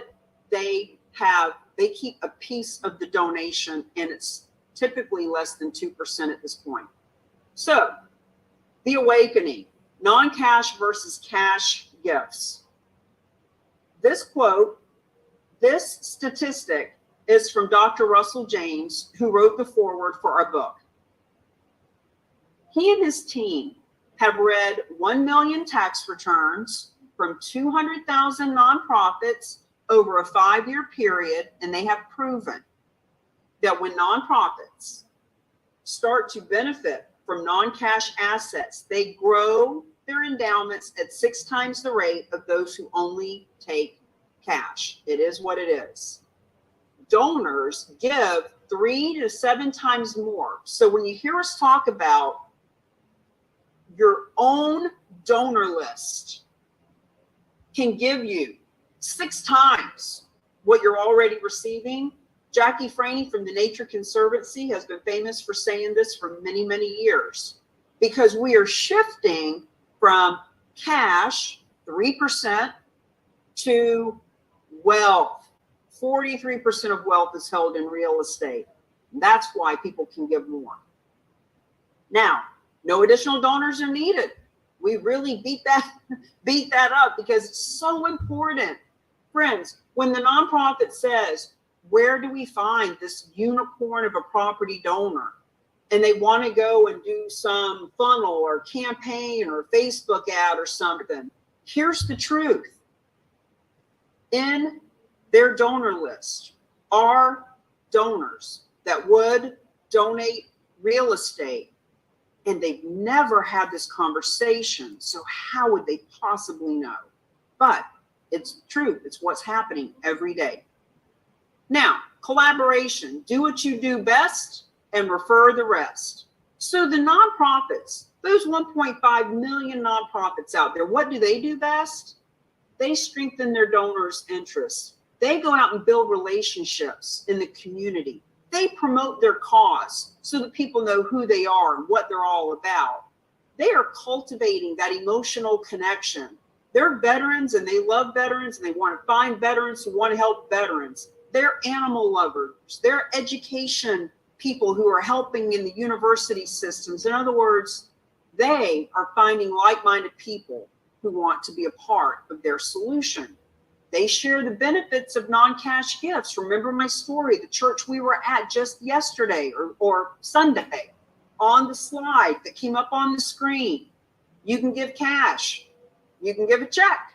You can go to our website. You can text. And all four of those ways, we're talking about cash. And all they have to do is add on that slide, and you can help us spread the word that we benefit from real estate.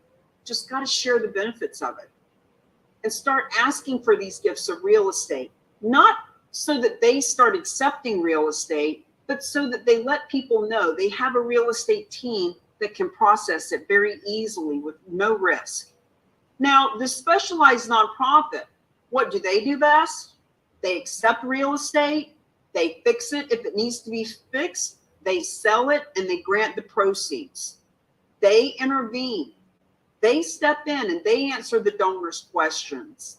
They are the ones that make this so easy.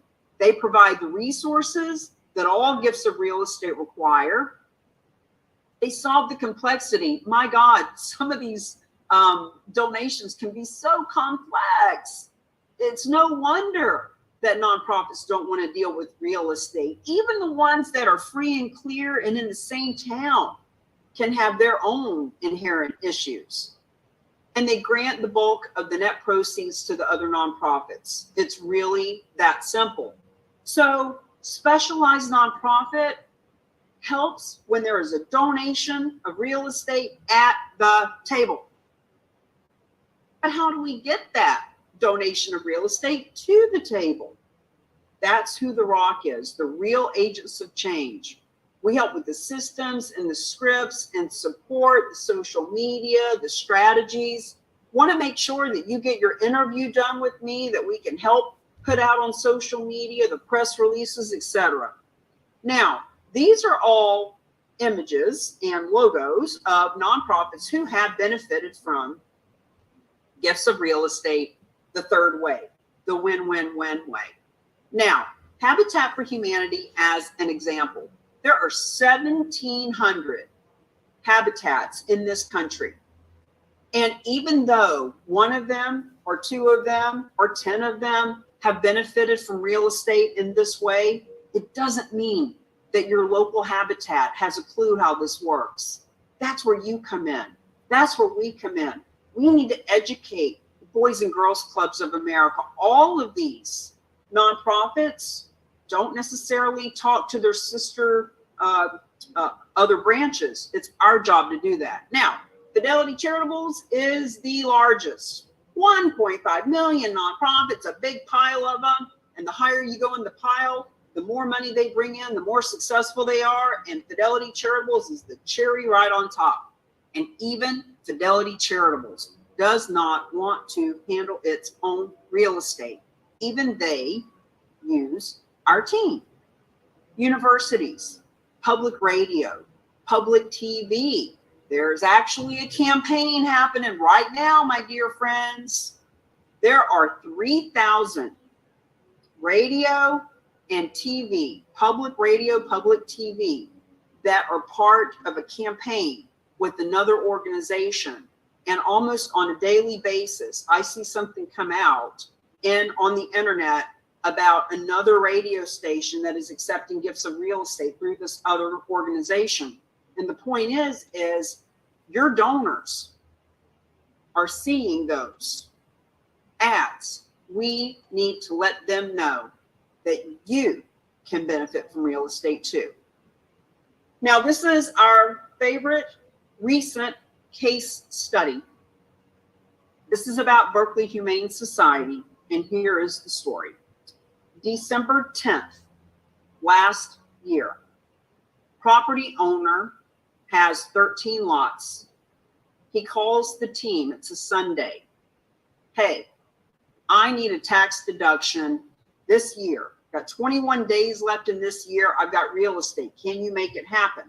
Now, see, if he had called any random Boys and Girls Club, Humane Society, church, etc., even if they would take real estate, they wouldn't have been able to get this done in such a short period of time. But the team that we leverage, this is all they do from morning to night, is handle these kinds of deals. So they said, yes, we can. We can help you with that. So he donated the land, specialized nonprofit, has possession of the land, and the donor is off the title and gets his tax deduction in December last year. Now, specialized nonprofit puts the land on the market to sell.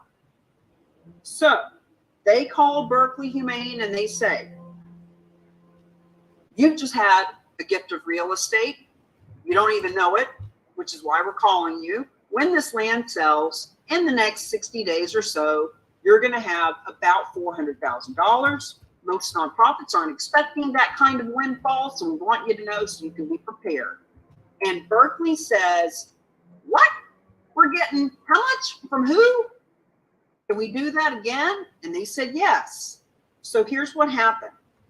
In April, this land closed and Berkeley received over $400,000 as a donation. Berkeley said to their donors, we don't know how this works, but it works. We just learned, been happening for 100 years. This guy has donated some real estate. When it sells, we're getting $400,000. We were told to just ask, hey, anybody else need a tax deduction? Does anybody else want to donate real estate? And a woman said yes. My mother left me a property in Carmel, California. It's in a 55 and older community. I'm never going to live there. I don't need it. I'm financially secure. I want to donate it to you.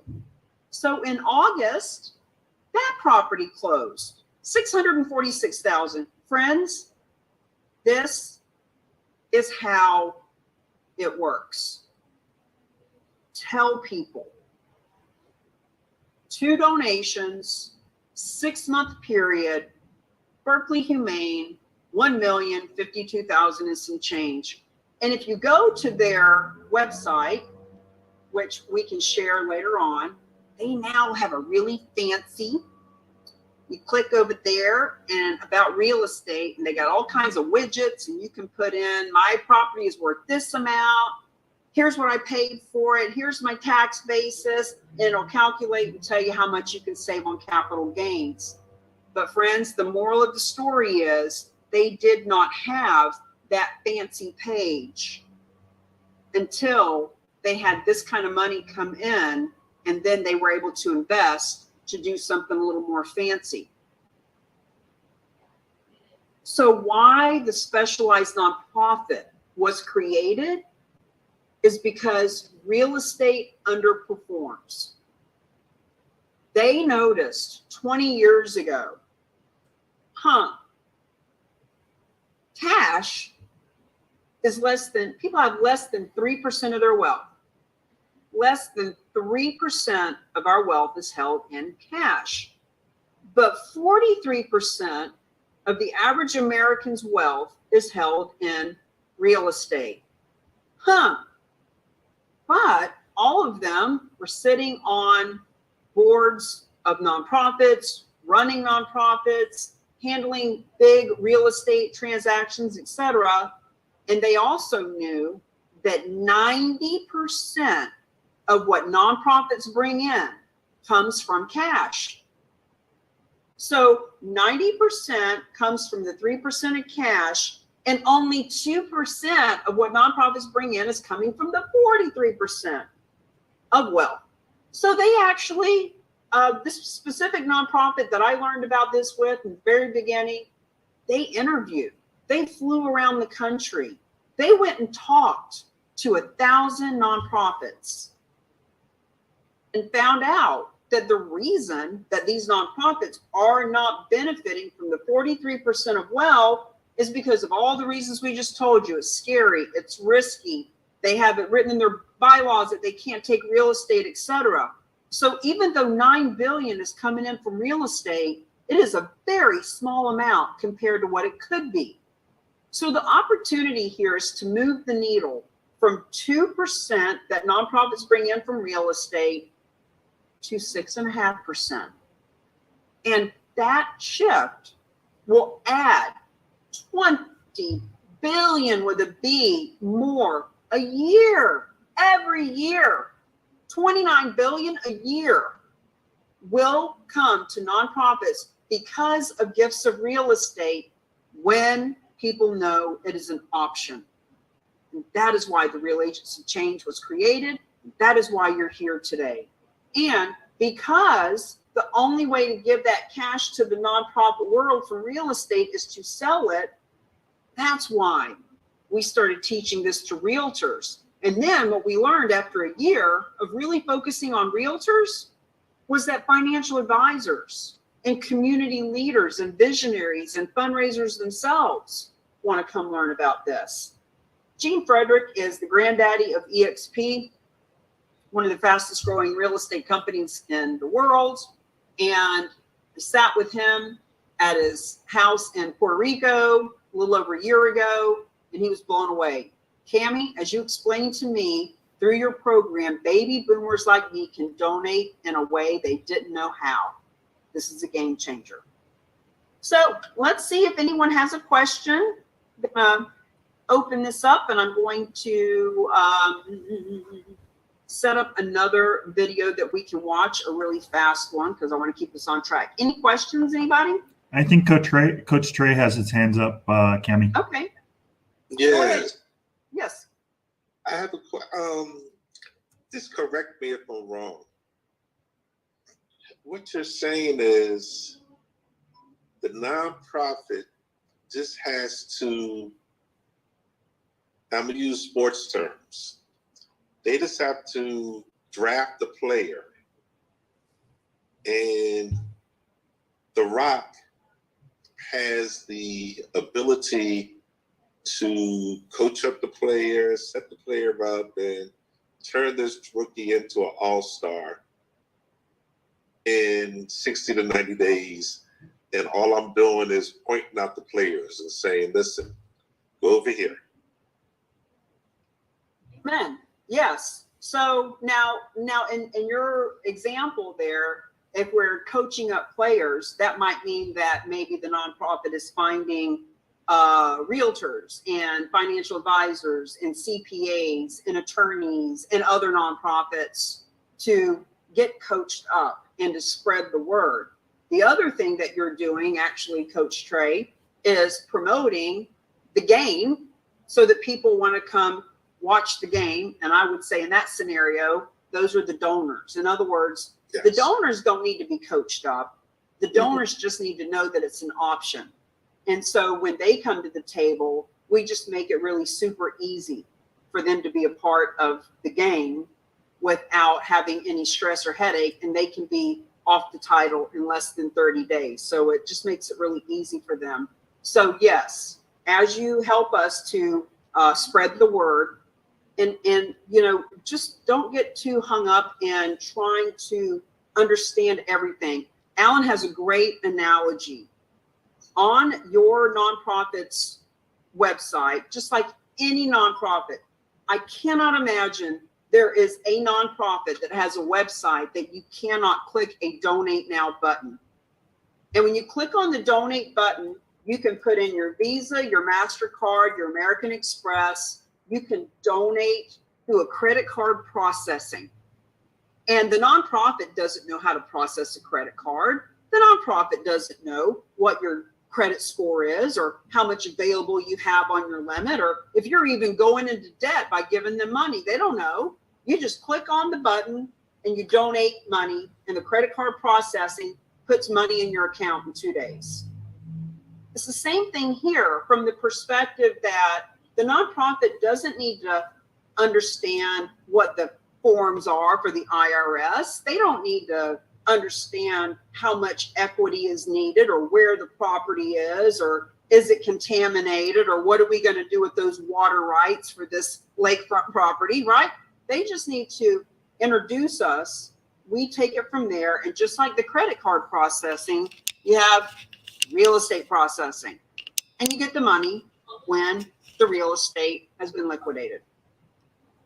Got you. Okay, this is similar to me coaching, because I coached youth football, but I was a basketball player. So I didn't know the football terminology, so I just put former football players around me to coach. And if we won, they get the accolades. And if we lost, it's my fault. Okay, all right. Triple. All right, thank you. Yeah, thank you. Thanks for being here. Anybody else have? Okay, I see Deborah has. Okay, hi Deborah. Hi, how are you? Fabulous. Good, thank you. Do we have to be CCRES certified to do this? Can we just refer?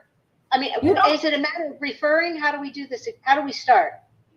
No, you don't have to be a CCRES. Let me ask you this question though, Deborah. Are you a realtor? Are you a nonprofit? Yeah. What's your? Yes, no, I'm a realtor. Okay, so you're a realtor, and what turns you on about this? What do you like about the whole process? Everything that you just described.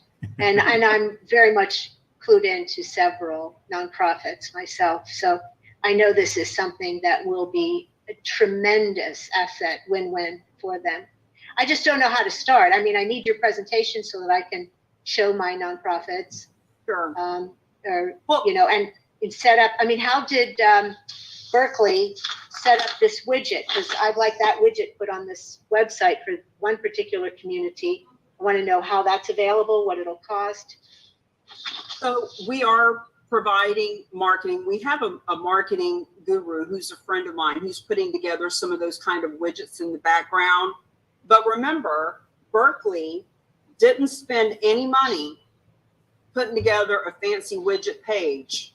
They simply told their donors, hey, we don't know how this works, but we can benefit from real estate. If you have any, we'll introduce you to our real estate team. $1,052,000 later, they invested on that page. So as much as people can invest and put together a page and all that stuff, what we want you to know is it's free to just talk to people, and especially this time of year. So here's a little spoiler alert for you, Deborah. Normally becoming a CCRES is $400, but we're going to show you at the end of the presentation how you can do it for $97. So it would be foolish to not invest $97 to get the designation and put yourself on the map that we're going to show you in a little bit so that people can find you. So just hang with us, and we're by the end of all this, you'll understand how all of that works. And just like anything else, you get excited and you want to go talk to people, but just kind of hold on, and we'll teach you what to say to them. Because here's what we know for a fact: the nonprofits that you know and love don't know how this works. I don't care if they have 50 years experience.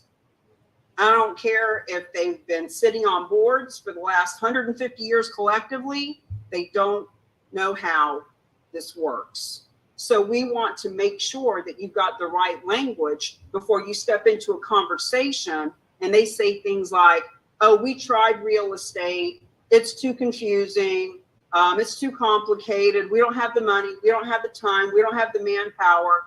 They don't need any of that, but they just don't know that yet. So let us coach you up. Just like Coach Trey said, let us coach you up before we put you out on the field, because it'll be a lot easier when you know what to say.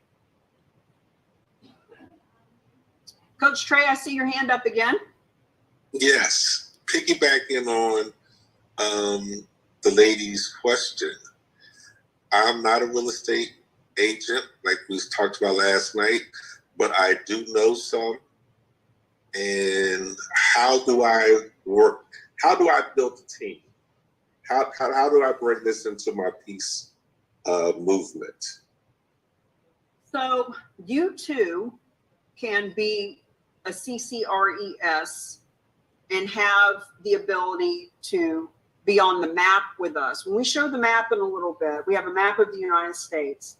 And as you hover over the map in any state, you can find the realtors, the financial advisors, the nonprofits, and any and all people that are showing up as a charitable real estate specialist. And the reason you want to be on the map is the realtors are looking. You could ask Sam Silver. He could get on a soapbox about this for an hour, but I'm going to hold you on that just for now, Sam. But the realtors are looking for nonprofits that are visionary, open-minded, wanting to partner and play and promote and get together and bring these deals to the table. So when you show up on that map, not only can donors find you, but realtors can find you, other nonprofits can find you. So our goal is to have 1,000 people on that map over the next, I'd like to have it done by the end of the year, 1,000 people. And that's why we've made it so ridiculously cheap at $97, so we can just get a bunch of people on the map so we can all play together on the field of life. Yes. Yeah, I know there's 3 in Cherry Hill on this side. I looked at the map last night. Nice, nice. Okay, Alan has put the interactive map up. I'm going to keep this real simple. I'm not going to play a video for now. It is 12:42. I'm actually just going to come back at 12:45. Let's take a 3-minute little bio break and come back, because there's a lot of questions, a lot of need to learn how this works. So we'll be right back in 3 minutes.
We have 1 minute until we get started up again. Just want to throw out some announcements for everyone. Want to remind you again that tonight at 7 p.m., Alan, if you want to put the Silveris/Alan or Cami in there, Alan's going to be going over a slideshow that explains how we're helping nonprofits with different kinds of real estate over in this other group that we are part of with Silveris.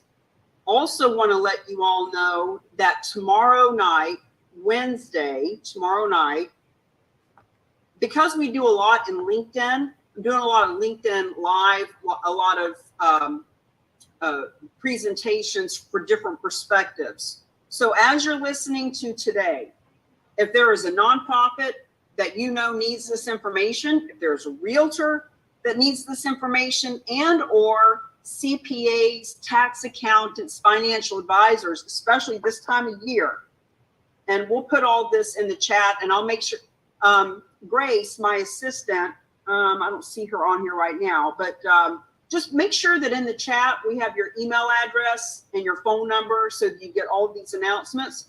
Because tomorrow night, 5 p.m., I'm doing a live nonprofit overview, how they can 6 times their donations from the donors they already have. At 6 p.m., this is all Eastern time, I'm doing one for realtors. I specifically refer to this one as Women in Florida Realtors, just have fun with that, but it's any realtors can learn about this. And at 7 p.m., so one after another, at 7 p.m., I'm doing one focused on CPAs, tax people, talking about the tax deduction that these folks can give their clients before the end of the year, because they think real estate, oh, that's going to take 60, 90 days, 6 months to close. I'll never get a tax deduction from real estate this late in the game. But friends, they don't know how this works. It's our job. It's my moral obligation. It's my moral obligation to let people know, yes, you can. All the way up until December 20th, you could bring a property to the table and get that tax deduction. So those are just a few things I want to let you know about. And now I'm going to get back into the presentation. Thank you so much for your interaction and your desire to learn this. There's nothing we'd rather be doing than teaching this information. So super excited that you're all here. All right. Slideshow section 3. Section 3. Why is this a win-win-win? Why? What are the benefits to the donors, property owners, nonprofits, advisors, specifically to the donors? Now, some of this is going to get a little redundant, but it is really important that everyone involved, all the stakeholders, know why it benefits everyone. So first of all, they do avoid that capital gains tax on what they donate. So in our example of the $1 million condo, if they're getting $400,000 to pay off mortgages and get cash back in their pocket, obviously they're going to pay tax on that money. But anything that they donate is free of capital gains. They qualify for the tax deduction against their adjusted gross income based on the appraisal. So if a donor goes and sells their property and then gives proceeds to the nonprofit world, they can only write off what they donate to the nonprofit world. But when they donate first, now the commissions and things like that can actually be written off. So it's super important. This preserves liquid assets to protect lifestyle. Here's what that means. When a nonprofit is looking for cash, they are competing with other things that that donor wants. The donor has to decide, do I want to donate $100 to this group that I love, or do I want to take my wife out to dinner tonight? Some people are making that decision. That's the toss-up. Some people are saying, do I want to give $1,000 to the church, or do I want to buy my child Christmas presents this year? It's a lifestyle choice. When people are asking for cash, they're competing with the trip to Orlando and all those other things. So when they can give from their wealth bucket, they're not competing with all of that. This eliminates that complex asset from an estate. So people will say all the time, well, John and Mary have this real estate and you're saying that they could donate it to nonprofit, but what about their kids? Don't they want to leave it to little Billy and little Alice? Well, not if little Billy and little Alice don't know what to do with a warehouse or a strip mall or even a second home in a 55 and older community. This gives them the ability to eliminate that problem. This simplifies asset transfer to the next generation. So now little Billy and little Alice, if that property has been liquidated and it's put into a donor advised fund, which we're going to talk about next, it can very easily be left to those children to fulfill their philanthropic needs for the rest of their life. Believe it or not, convenience is a major factor. People who donate real estate are sometimes in a place in their life where they just don't want to deal with it. So I alluded earlier to the story of Linda. So imagine a woman donating $25 a year for 32 years to a nonprofit. We'd never think, oh boy, 25 bucks a year, boy, she's going to give us real estate. But she had a cabin in the Poconos, and she donated this real estate. And when I talked to the woman who worked at that nonprofit, the fundraiser, she told me that Linda donated that cabin because it was convenient. She wanted to just give it and not have to deal with fixing it up and hiring a realtor and all the complications. Donors can also receive partial cash payment. You've heard us talk about the bargain sale. So whether they need to pay off a mortgage, pay off credit cards, get the initial investment back in their pocket, buy life insurance policies for the kids. Maybe their CPA says, well, you can donate $1 million, but based on your tax situation, you'll never be able to write that much off in the next 6 years, but you could write off $100,000 a year for the next 6 years. So in other words, that person could get the $400,000 and only write off the $600,000, tailors their gift down. Replacement life insurance is a big deal for a lot of people. So whatever they want to pull that money out for, the moral of the story is, no, they don't have to donate the full value of the property.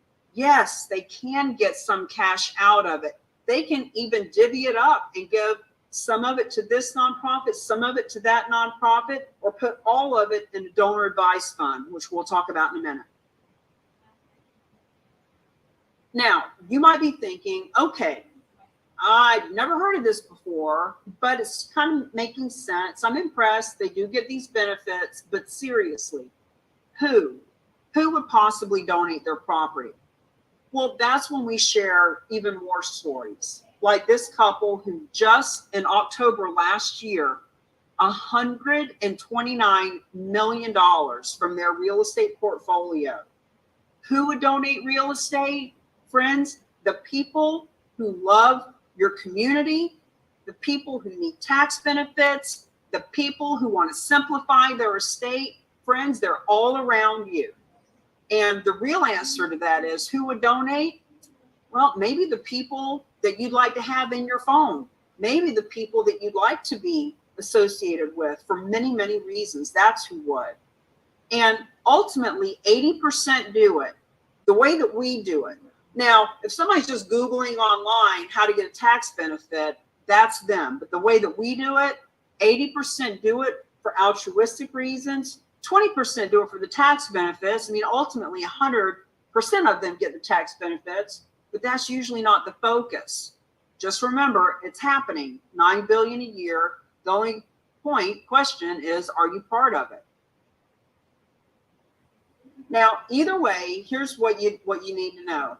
We don't sell people on this. We don't convince them. We're not selling you on it. We don't want to convince anyone that it's a good idea to show up as socially responsible in their marketplace.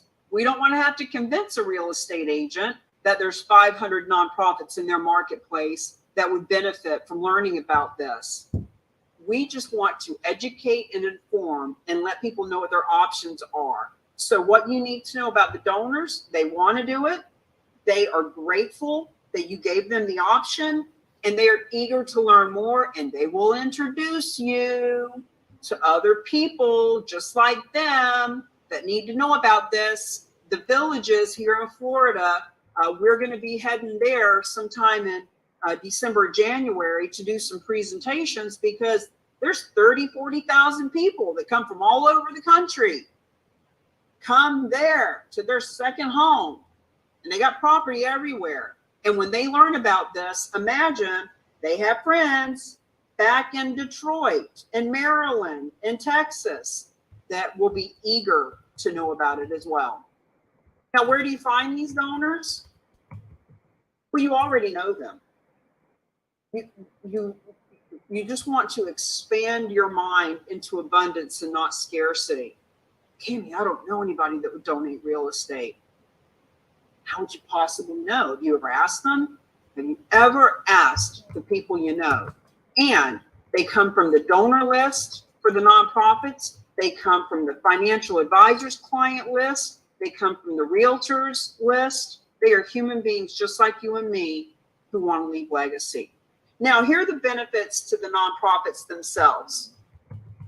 These are just some examples of different categories of nonprofits, just as an example. Deborah is one of our real agents of change in New Jersey. She actually came to this class in January. That same night, she was watching the 700 Club and saw a pastor who needed to know this information, immediately got on the phone with him, three-wayed me on. This is opening doors for her that she just wasn't aware could be opened in real estate. So nonprofits, they receive the benefits of the gift of real estate, but avoid risk and liability. Friends, they don't know. They don't know that they can do this. This is our job to let them know. They can embrace their donors' best interests, allowing gifts that they want to give of appreciated assets. Instead of having the handout for cash like every other nonprofit and limiting themselves to the 3% of cash, what about that? What about the 43% of wealth?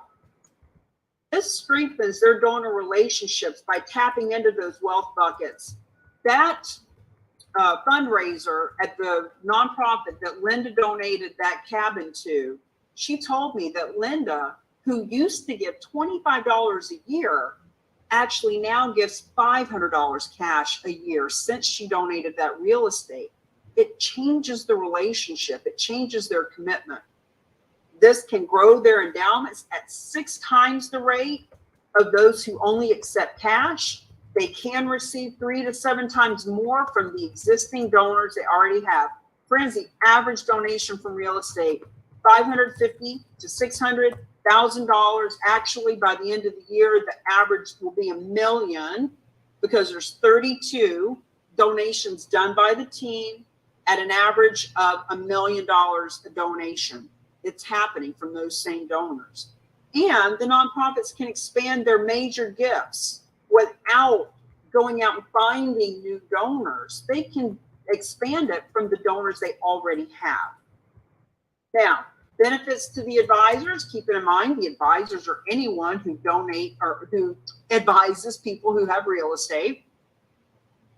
The real estate brokers specifically can elevate themselves. Look, there's 2 million realtors. There is never a time, even now for me, I still have my real estate license. I haven't practiced in years, but I can't remember a time that I walked into a room or logged into a Zoom where I was the only realtor. And I think all realtors would agree, they're everywhere. And when you can become an advisor that helps people give smarter, I promise you, that is a unique sales proposition. You can switch focus to a seller that's not emotionally attached. This is kind of like REO property or relocation properties in that instead of dealing directly with John and Mary Smith, you're now working with the specialized nonprofit who already guarantees you a full commission. They already understand real estate. They just want to give you what you're worth to make this happen. There's no 14 kids telling you how to market the property. Now, the financial advisors themselves, when we show them, see, 65% of these donations come through financial advisors because they've got hundreds, thousands of clients that they know to be philanthropic, that they know to need a tax deduction. And they know that a donation of real estate is a good tax deduction and a good way to be philanthropic. Here's what they don't know. They don't know a nonprofit that will liquidate the hard asset for them. That's where we step in. They can preserve the next generation of clients. So John and Mary Smith have multiple properties around the country, hundreds of millions of dollars in assets. And when they can liquidate that and put it into a donor advised fund, which we're getting into next, it's really easy for little Belly and little Alice to stay with that financial advisor who's already got it all tied up and clean and in an easy package. All of the advisors can become CCRES, all of the advisors, all of the nonprofits, anyone who wants to show up as socially responsible, anyone who wants to double, triple their profitability from purpose. You don't have to be a realtor. You just have to be heart-centered and want to make money making a difference. This is for people who want to become proactive.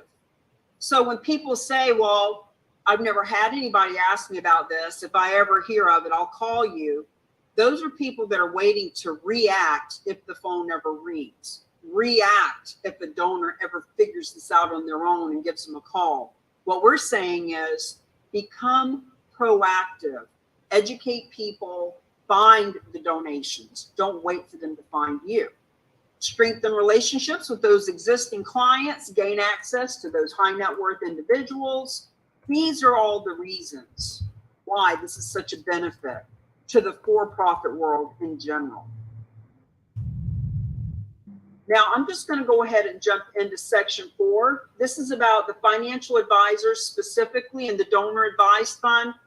Please don't take this time to start searching your phone or go and look up donations on our page.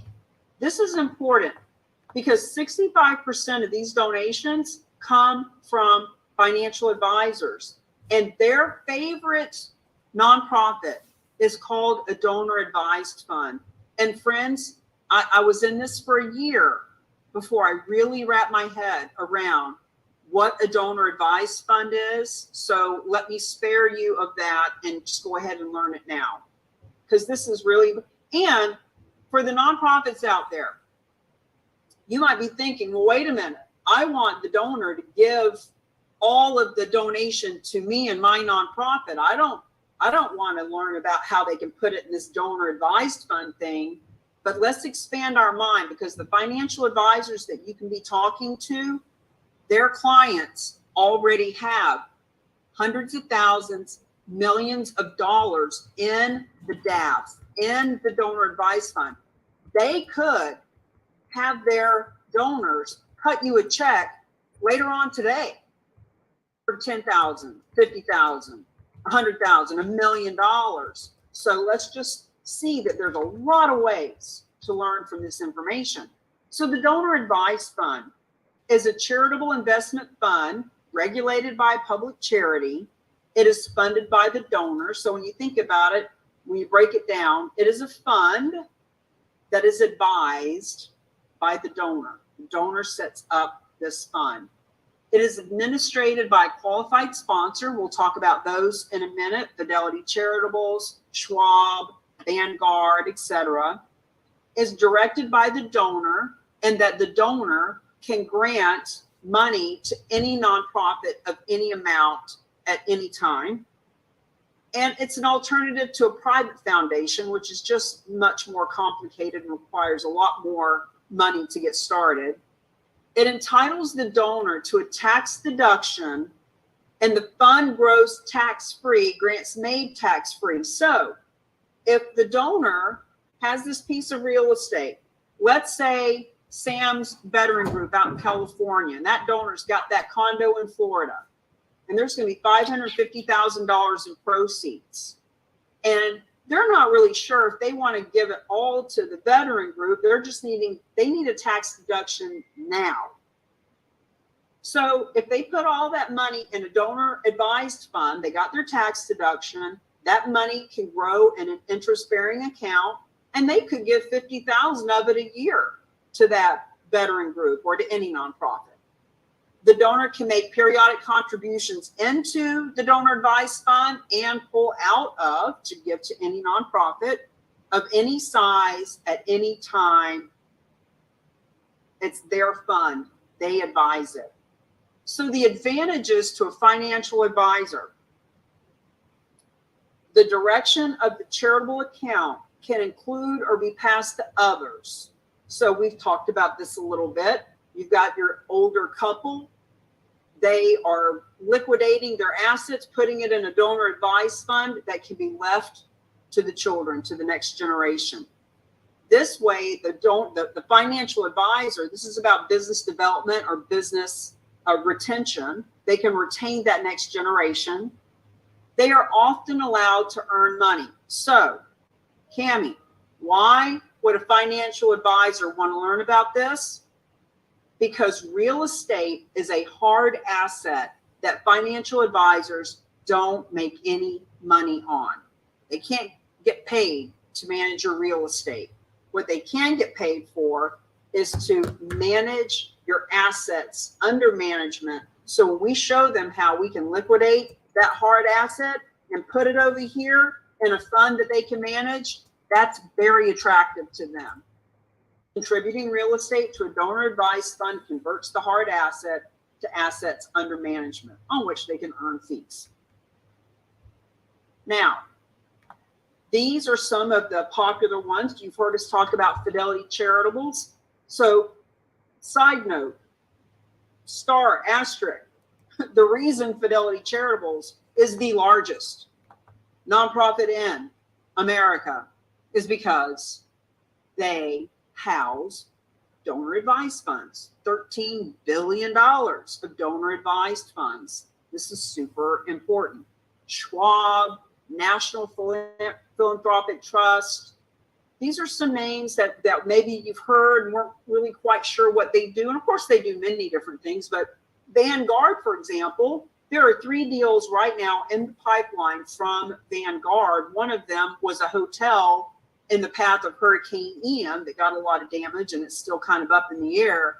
But these are the donor advised funds. And friends, even they don't want to do their own real estate.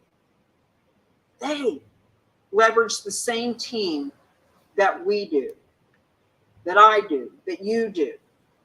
So these teams have been vetted by these types of organizations. Now, this is another example of a donation of real estate, May this year, $7.5 million. As you can see, this is not a dilapidated property.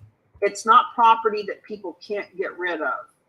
It is property that someone has loved and maintained and taken beautiful care of, and they want to help the nonprofit world. That's why they donate them. Now, before we get into section 5, I just want to stop, see if there's any questions, concerns, hallucinations. What's going on out there? Go ahead, Coach Trey. Yes. So if I'm hearing you correctly, part of the players pool are financial advisors, CPAs that I can partner with and to introduce them to the real agents of change. Is that what you're saying? Yes, and tomorrow night at 7 p.m., I'm going to be doing a presentation specifically talking to those folks from the perspective of, yes, your client can get a last-minute tax deduction in the tens of thousands, hundreds of thousands of dollars from real estate. So if you have people, any of you, who's that financial advisor you know? Who's the financial advisory company? You can invite them to sit in on that, or you can have a 3-way call with me. But we want to educate them as to why, how this works. Because once again, they know that donating real estate is a tax deduction. Any CPA, tax accountant would know that that is a viable tax deduction. Here's what they don't know. They don't know a nonprofit that will accept real estate. So they're not all of them aren't advising their client, hey, Bill, you know, you've got that 3 family in Boston. You paid $50,000 for it 30 years ago. It's now worth $3 million. You get killed in capital gains tax and all this other stuff. You know, why don't you donate it, Bill? They're not saying that because they don't know a nonprofit that will take it. So we step in as the solution. Got you. So now, as having a nonprofit, am I eligible to all the nonprofits, all the different real estate? They don't have to come to my nonprofit, correct? No, they don't have to. It could go to any of the 1.5 million nonprofits out there. And actually, Coach Trey, we are really expanding our collaboration with community foundations. So you would be well advised to start to communicate with community foundations in your marketplace, because a community foundation, as I have just been learning, they are also donor advised funds, but they have even more choices. So if the donor is looking for nonprofits that are sports related, but they don't know how to vet them, they don't know which ones would help kids, because there's a lot of nonprofits that we even talk to that help kids with baseball and basketball and soccer, and you know, it's a nonprofit to teach them how to play and have team spirit and all that kind of fun stuff. The community foundation, if they know about your nonprofit, they can refer you, and people can actually specifically put their real estate proceeds in a fund that can fund your nonprofit over the next 10, 20 years. So that's a little bit deeper in the weeds, off topic than today, but suffice it to say that we will help you with those conversations too. Thank you. You're welcome. Thanks for asking the questions. Because what exactly is a community foundation? The differentiation, please. Sure. So I don't know exactly what the definition of them are, Deborah, but if you Google community foundations, you'll find that there are thousands of them all over the country. And for example, here in Florida, just in the area we're in, there's the Gulf Coast Community Foundation. There's the Sarasota Manatee County Community Foundation. They can be countywide, citywide, region-wide. It can be a specific religion that has a community foundation. And basically what they are is a conglomeration of people that are so entrenched in the community and community focused. They have relationships with lots and lots of nonprofits. So the donor that comes to the community foundation says, you know, I want to give to Sarasota. I want to give to San Diego. I want to help in Texas, but I don't know who to give it to. Can you help me? So the community foundations are really well knowledgeable about their community. People want to give to the Jewish community. People want to help with children's organizations. So it's really rather fascinating. The donor can give to a fund that is for children, or they can give to a fund that's for the county or for a specific topic. So, just Google community foundation and you'll find that there's a dozen, no matter where you are in the country, that you could be communicating with. Thank you. You're welcome. And so we learn as we go, right? I've been in real estate a long time, doing a lot of fundraising for lots of years, learned about charitable gifting of real estate. And I actually ruined a few relationships with community foundations in the beginning because I didn't know what I didn't know. So we're here to help you. So for example, I reached out to a community foundation talking about charitable real estate. And in the very beginning, there was one that said, oh, well, we already take real estate. And I'm ignorant. I'm new to this. I'm excited. I'm just calling and talking to people. And I was like, oh, okay, great. Well, have a nice day. But what I've learned over the last couple of years is even when they say they can take real estate, that doesn't mean they ever have. And they most definitely do not accept real estate from all over the country, all over the world in some cases, and the majority of them do not take any real estate that has a mortgage or that the donor wants money back. So in other words, they might take vacant, free and clear real estate in their county. And if they can, awesome. They can do that. What we're saying to them is, what about all the other counties in your state or all the other states? Like, you know, we want to help expand their thinking around that. Connie Myers, what can I help you with? Well, I think you just kind of answered part of the question, so thank you. But it really is helpful to have a little more clear understanding of what a community foundation is. So most communities have a community foundation? Yes, they do. Yep. Yeah, especially the really well-populated ones will have more than one. So you might have a Jewish community foundation. You might have a Baptist community foundation. You might have a county. So if you just start to Google it, and I'm really starting to wrap my head around it thanks to a guy named Rick Peck. So actually, I just did an interview this past week. Rick Peck is part of running the community foundation in New Hampshire, the New Hampshire Community Foundation, which is where I lived for 20 years. Come to find out, the New Hampshire Community Foundation manages $1 billion of donor advised funds and many different kinds of funds.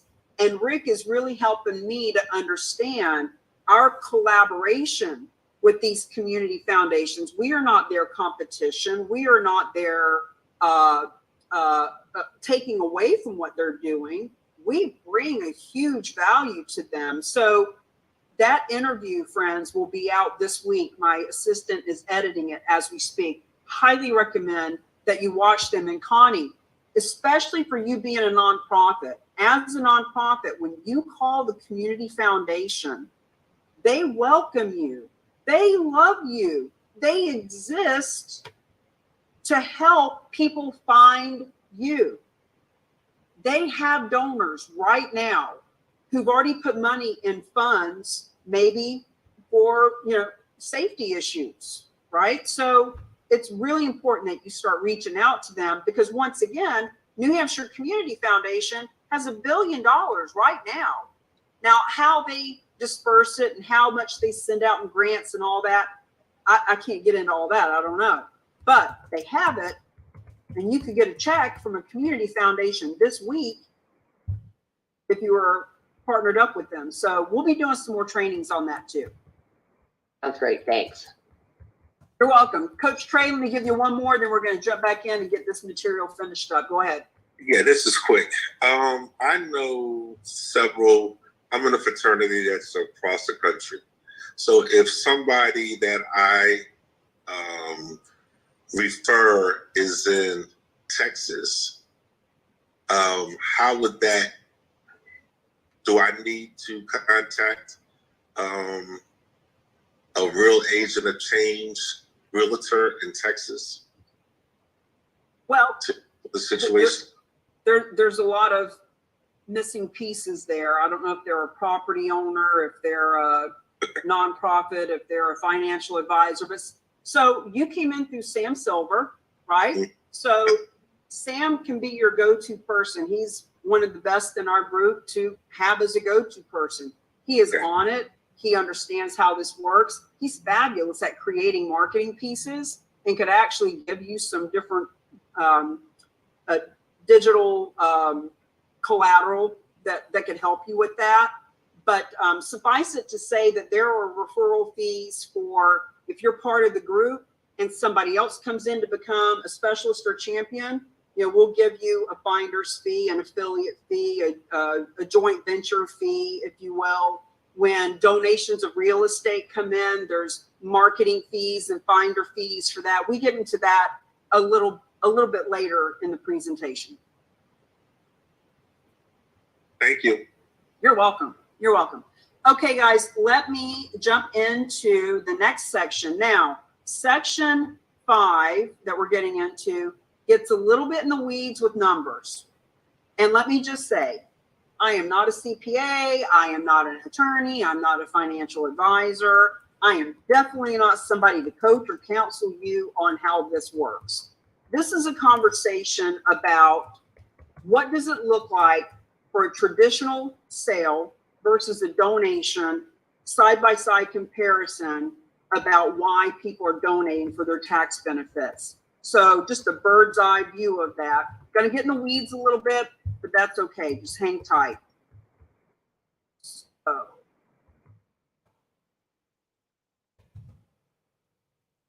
So here's the details and the documents and the do's and don'ts and what qualifies as a donation of real estate and what are some of these forms that you might want to know about. So when it comes to what qualifies as a donation, there's really three things you need to know. Number one, no timeshares, period. Timeshare is not real estate. Number two, it needs to have equity because it is the equity that is being donated to the nonprofit. So if there is no equity, there is no donation. And number three, it needs to be marketable, meaning if it can't be sold to get that equity give to the nonprofit world, if it's ramshackled out in the middle of nowhere and nobody wants it. Now we can make it marketable because now we have money to fix that property up because of the third party specialized nonprofit. And as I mentioned earlier at the very beginning of this presentation, we are adding ways to help people with distressed property. We are adding ways that investment property can actually make you money. And Alan's going to be talking about that tonight at 7 p.m. So if you want to learn more about that, this presentation is all about donated property. So here's some examples of what qualifies as a gift, just to kind of get those creative juices flowing. So any kind of residential, and that could be a primary home. Some of those houses that we looked at, even Jeff Bezos' ex-wife, Mackenzie, one of those houses was probably a second and third home, but they're beautiful residential primary homes, secondary homes, investment properties, could be a beach house or a lakefront property or what have you. Anything residential is fine. Commercial, any kind of commercial. So now we're talking about multifamilies and strip malls and restaurants and office buildings, any kind of storage facility. If it's commercial, it's a really big deal, especially from the perspective of this whole capital gains tax and people wanting to write off property. Commercial property is a big deal. So residential average is 550, 600,000. Commercial average donation is 900,000 and up. Land, any kind of ranch, raw land, residential, commercial, once again, land, farms, any kind of land. So no timeshares. Now, what qualifies for the length of ownership? So in order for capital gains tax to be avoided, the property needs to have been owned by that individual for at least a year. And to really get into any more details about that, you'd want to talk to Realty Gift Fund, our specialized nonprofit. Jim Wooten, man, now that Jim Wooten is a real agent of change, he is an invaluable resource. He lives in Ohio, but he is super easy to get in touch with. And we're doing more trainings with Jim to get into all the tax benefits of this because he's been studying it, doing it for 25 years. Marketability, as I mentioned, that simply means the property needs to be a viable property to sell. So when you think about it, specialized nonprofit is taking title. They are taking on financial responsibility.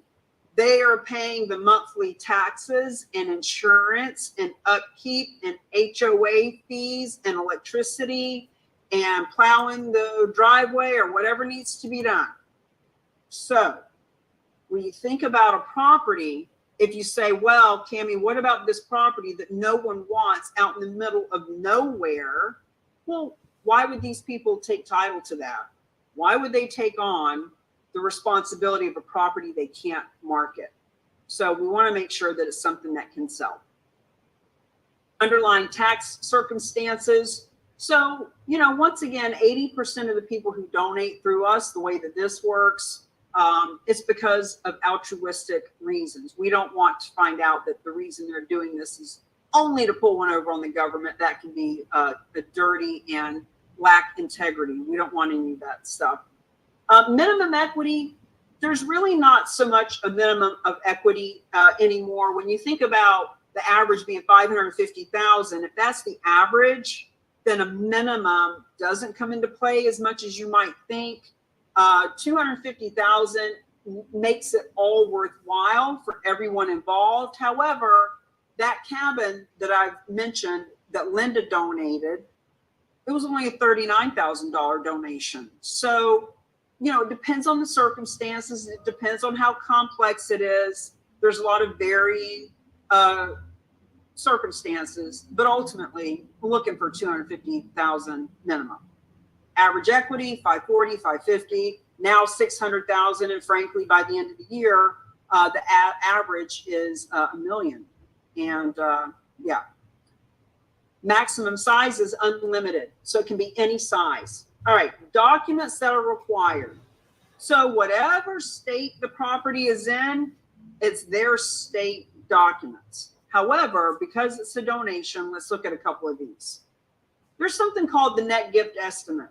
So when the donor comes to the table and we have an actual property with actual tax consequences and actual payoffs and you know, amounts that the donor wants back, etc. It's you know, it's really hard to go off fictitious, well, Cammie, what if? But when there's an actual property, there is a net gift estimate, and it actually moves and fluctuates from start to finish. So it might say that on that net gift estimate, they think they need $20,000 to repair the roof. Next thing you know, they need $40,000 to replace it. So it can change and morph, but the net gift estimate is also what says how much money is going to what nonprofits. Okay, donation agreement versus bargain sale agreement. If the property is free and clear and no money exchanges hands, it is a donation. If any money for any reason exchanges hands, then in essence, the specialized nonprofit is buying the property at a bargain. Therefore, it is a bargain sale. It's one or the other as far as the agreement goes. Donation disclosure agreement, just like any other real estate, has disclosures. Just talks about that, you know, there's a professional appraisal done. Has all the players, all the triangle of trust is talked about in the agreement. IRS Form 8283. Now remember, do what you do best, refer the rest. You do not have to learn how to fill out forms to the IRS. We don't want you filling them out. I'm not going to fill them out. I don't want to be involved in anything with the IRS. That's what the specialized nonprofit's for. We just want you to understand how it all goes down. So this is the form. Donor comes to the table. This guy in December last year, December 10th, hey, can I get a donation deduction this year? Yes, you can. So the form that he got to give to the IRS was the 8283.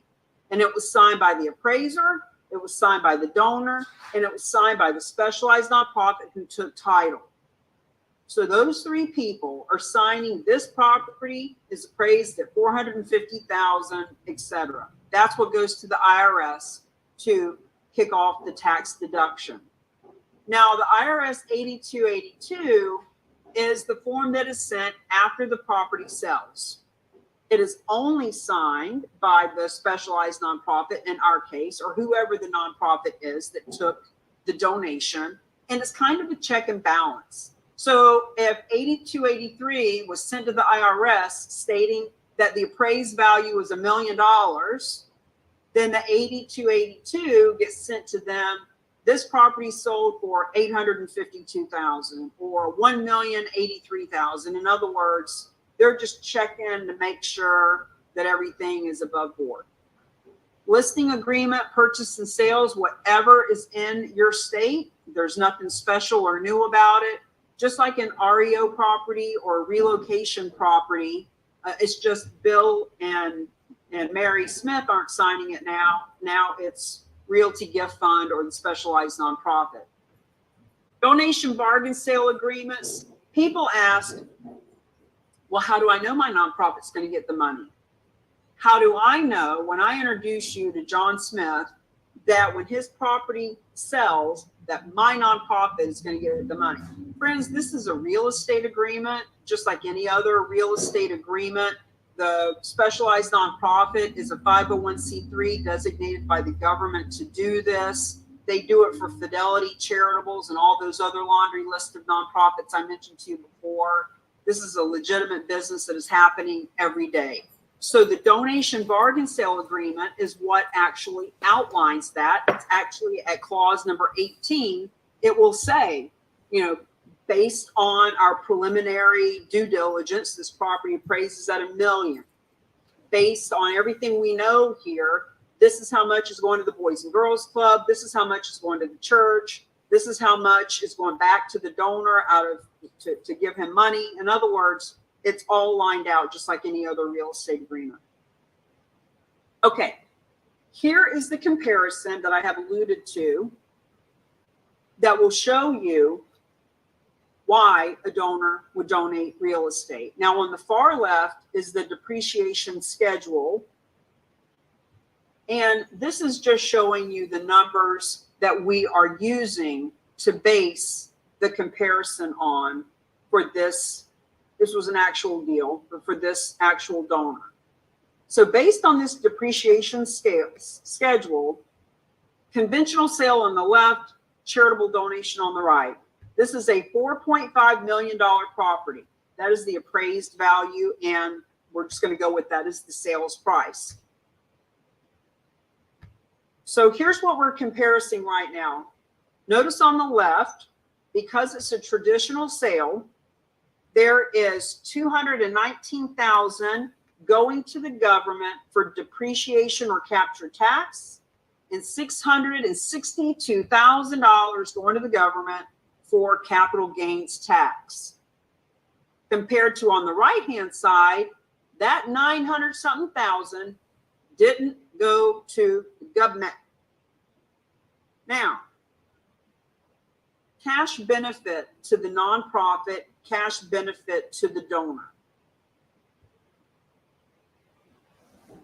Because on the left-hand side, 900,000 went to the government, the donation that this nonprofit is receiving is $3.3 million, versus on the other side, the fact that the nonprofit is receiving $4.1 million. So that money that went to the government is now going to the nonprofit because of the deduction. When we talk about the cash benefit to the donor, this is starting to get into writing it off of their adjusted gross income. So on the left-hand side, the donor is writing off $3.3 million because it's after those expenses. But on the right-hand side, the donor is writing off the full appraised value of $4.5 million. So that 1.5 on the left is actually $2 million on the right that they're able to write off. And so you'll see the increased value on the far right-hand side. There's more money going to the nonprofit by 26%. There's more of a cash benefit to the donor by 36%. And the overall cash value of the property goes from 4.8 million to 6.2 million. We call this charitable leverage. There's a 29% increase in the value of the property when it is donated because of what I just pointed out. Now, I'm happy to answer a question or two if I can clarify that, but I just want you to know, do what you do best for the rest. And this is a great example of me living in the moment. This is not my forte. I don't want to be a CPA. I don't want to explain taxes to people. It is a liability for me or any of you to do that. We just want you to know this is a basic comparison.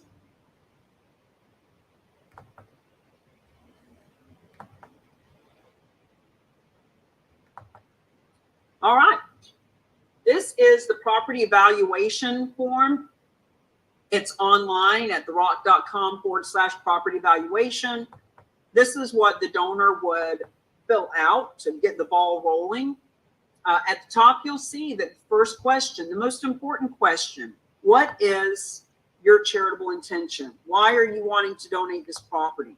This is super important because we want to know, is this person philanthropically inclined, or is there something shady going on here? So that's the first question. And then the rest of the document is basic information that any realtor would be getting from any client that they're meeting with about the value of the property, what they owe on it, et cetera, et cetera. Real basic property valuation. Now, this is what we call the roadmap. And you can have this created for yourself too. You'll notice that this one is customized. You got Michael Deshavi and EXP that he's with there. God's Love We Deliver is a nonprofit that he likes to work with. So this has been customized for Michael, and you can have these customized as well. In the next section, we're going to talk about what it looks like to be a specialist and a champion and how you can get these personalized. So I'm just going to go through this. I'm going to take 3 minutes to show you how easy it is to explain how this works. And we are not suggesting that any of you go out and try to explain this right this red hot minute. But for people like Sam Silver, who've been around for a while, for people like Bo with 47 years of experience in real estate, he's been to the class 10 times, this is a real easy way to explain it. So number one, we have a gift of real estate. Where the gift came from, was it on the donor list of the church? Was it a financial advisor that referred them? Where they came from is a different conversation. Right now, we just know we have a piece of property, and we know that there's an 80% chance the reason this donor donated, because they love God's Love We Deliver. And there's a 20% chance that they donated it because they need a tax advantage. Either way, we've got a marketable piece of real estate. So let's slide on over to number 2.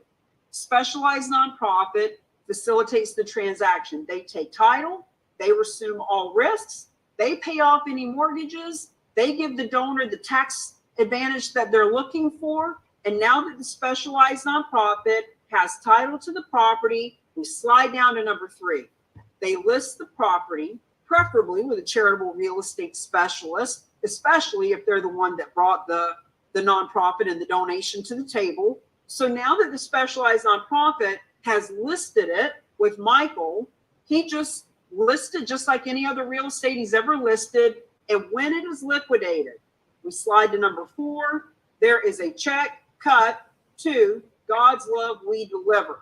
In this case, the money goes straight to the nonprofit that the donor chooses, whether it's one nonprofit divvied out amongst 3, 5, or 10 nonprofits, whether it's put into a donor advised fund, sent to a community foundation, whatever the donor wants done with their donation, number 4. Now, number 5, what we're saying here is cause marketing campaigns, marketing our for-profits and nonprofits to let people know that donations of real estate are happening. We do PR. We want to have a press release put out. We want to make sure that people know that this is happening so that it happens more often. Because when we are driving that awareness, somebody sees it in the newspaper. They see you being interviewed next to the sign outside the property. When these people want to donate more real estate, we go back to number 1. They saw it in the news. They want to donate real estate. So now we've got a piece of real estate. Now that we have that donor, go to number 2.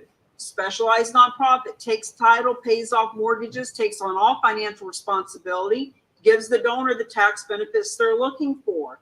Next thing that happens is they list it with a real estate agent in that marketplace, preferably the one that's been part of the whole process that deserves the listing. What if it's a listing that you brought to the table that's in another state? Well, then you get a referral fee, and some agent in that area gets a listing. And now when it sells, back down to number 4, the nonprofit world gets funded. And number 5, if everybody involved wants to wash, rinse, repeat, have it happen again, imagine the PR for all these for-profits. Imagine if the property was something that had been foreclosed on and Bank of America donated it. Imagine the PR between you, your financial advisor, your real estate company, Bank of America, Boys and Girls Club, veteran group, all coming together to help people see that this is happening all around them. This is why nonprofits and realtors and financial advisors, etc., this is why you're here, is so that we can help you with the only system and support and strategy in the world to find the donations of real estate, to handle the real estate donations, to do this positioning, partnering, and promoting, to find more donations of real estate. We have the only national database. So I've mentioned the map a couple of times. Let's check this out. So Alan's already put in the chat the link to go here. But the concept is this map was 2 years coming. And we just got it created about 6-9 months ago. And now, as people become a specialist and get certified, they are featured on the map. And as you hover around, you find them. So if you see your state is not represented, congratulations. You're the first one in Wyoming, and you'll always be the first one. If you see that your state is represented, awesome. They're already stepping into being visionary. You're still going to be the first one in your marketplace, in your area, but you got other people to help work together to educate people. So that's into section 5. I am actually going to see if you guys have a question. I'm going to play a quick video. I'm going to play the I am a real agent of change declaration. And when we come back, we're going to finish this up with what does it look like to be a specialist and or a champion. You can take this information and go do anything you want with it for free. But what we want to say is there is a community here that can help support you. So any questions I can help you with while I'm getting this video ready?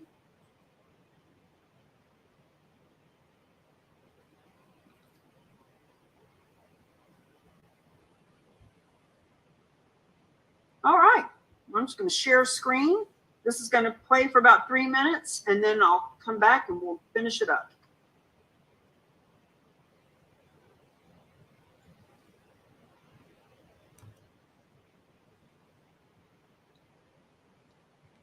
I am a real agent of change. A real agent of change takes a stand for those we are called for to serve and support. We believe you can make excuses or you can make it happen.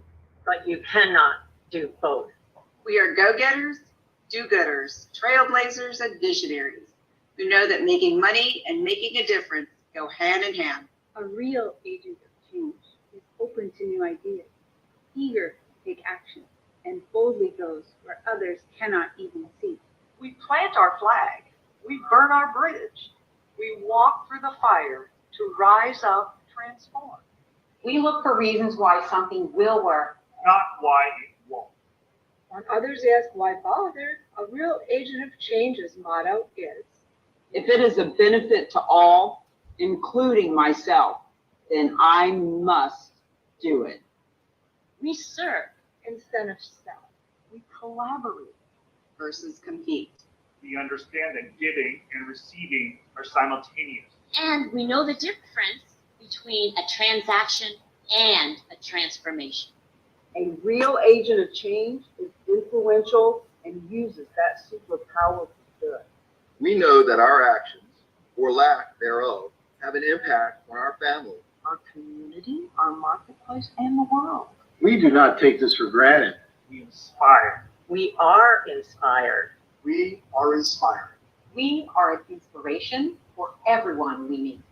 The real agent of change knows that we can double profitability for ourselves, all those with whom we partner. We are passionate, purposeful, and playful. Pragmatic, present, and positioned as a partner who promotes the benefits of charitable real estate. knowing their causes, companies, and communities. Every damn body deserves to win.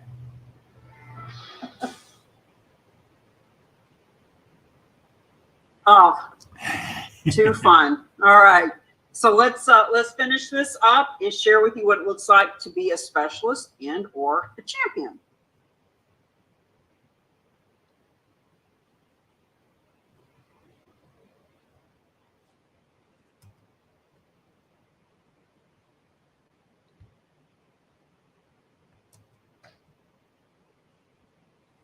So we're just gonna assume that since you have been with us here for right at 3 hours today, that you see a benefit in what we're doing and that you want to be one of those people that is considered a change agent and out doing big things in your community.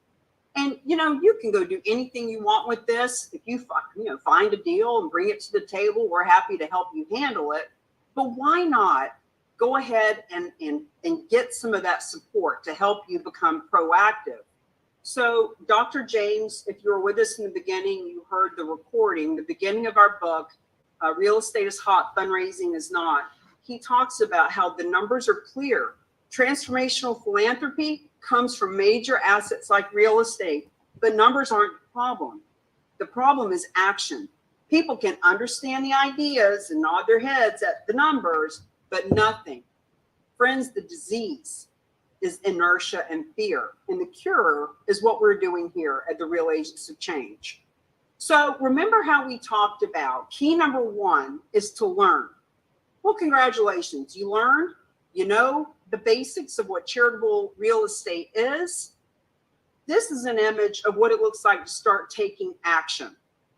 So charitable real estate specialist is a package, and it includes you attending the master class like you just did, but also getting the online recorded version of this. So when you get the online version, we've got a couple of different versions that we've done, same basic information that you can watch, rewatch as much as you like. We invite you to always come back to the masterclass live. Right now, the masterclass is free, but it won't be forever. By the first of the year, you will have to be a specialist before you can even come to the masterclass. And you'll always have access to that. You'll also be able to bring guests with you. When you become a specialist, you also get certified.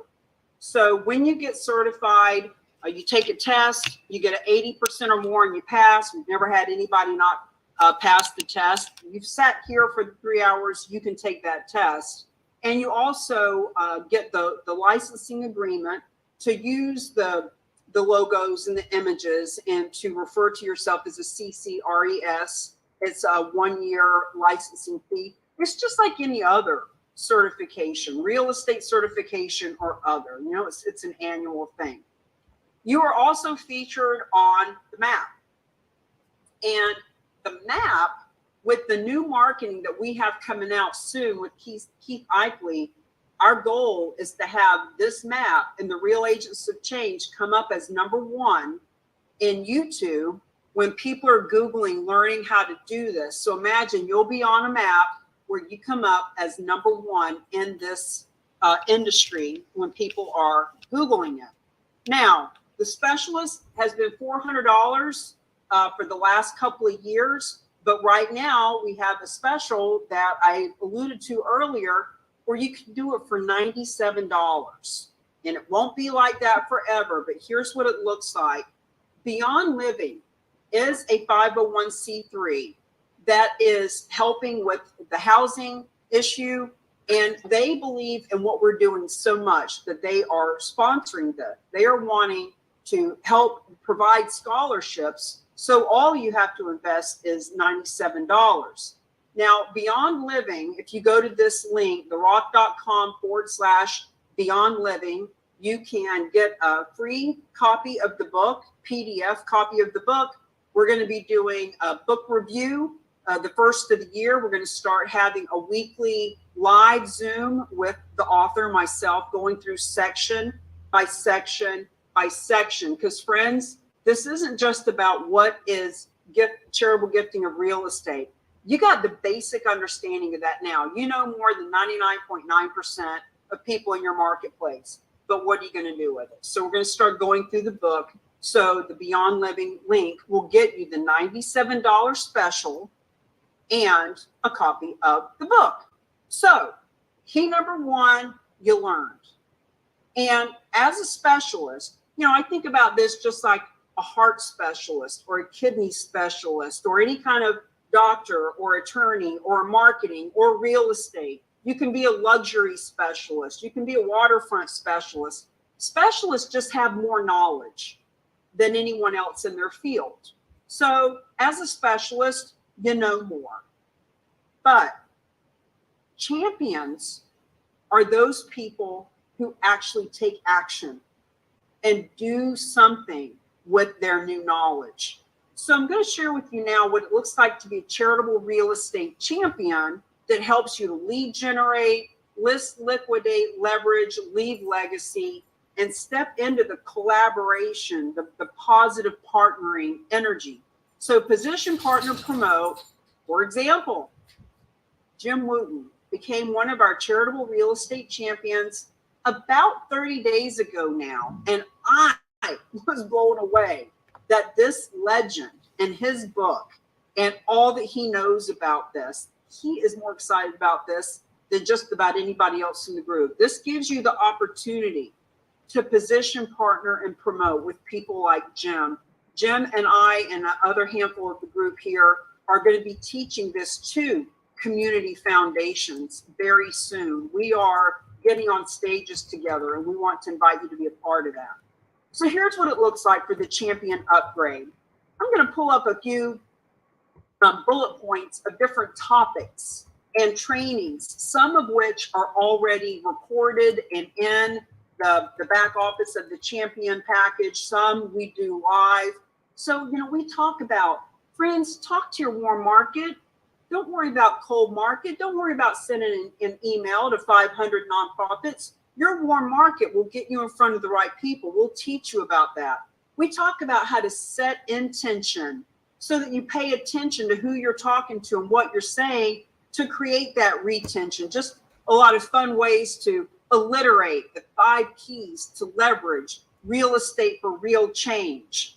Do what you do best, refer the rest. We teach how to leverage these resources and relationships that you find here with the Real Agents of Change.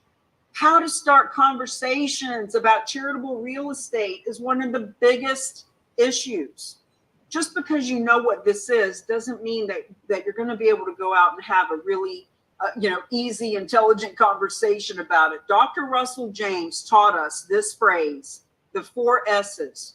Story, story, story, stop talking.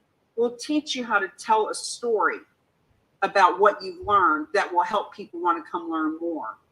We talk about how you want to talk from your heart and not your head. Stop with the techno babble. We are confusing people, and confused people do nothing. We talked about planting seeds and the seed analogy that some people need a tax deduction this red hot minute, and some people were planting seeds for 6 months or 6 years from now. Trainings, videos, live Zooms. My first book was about networking. We call it net webbing and creating your net wealth. All right, top 10. This is super important. We are talking about how to bring together the purposeful, profitable partners. Top 10 real estate businesses like mortgage and title and home inspectors, etc. Top 10 real estate agents, around the country. Top 10 nonprofits that you want to work with. We've got different campaigns around senior care or veterans or animals or churches. Who are the top 10 in the senior care industry?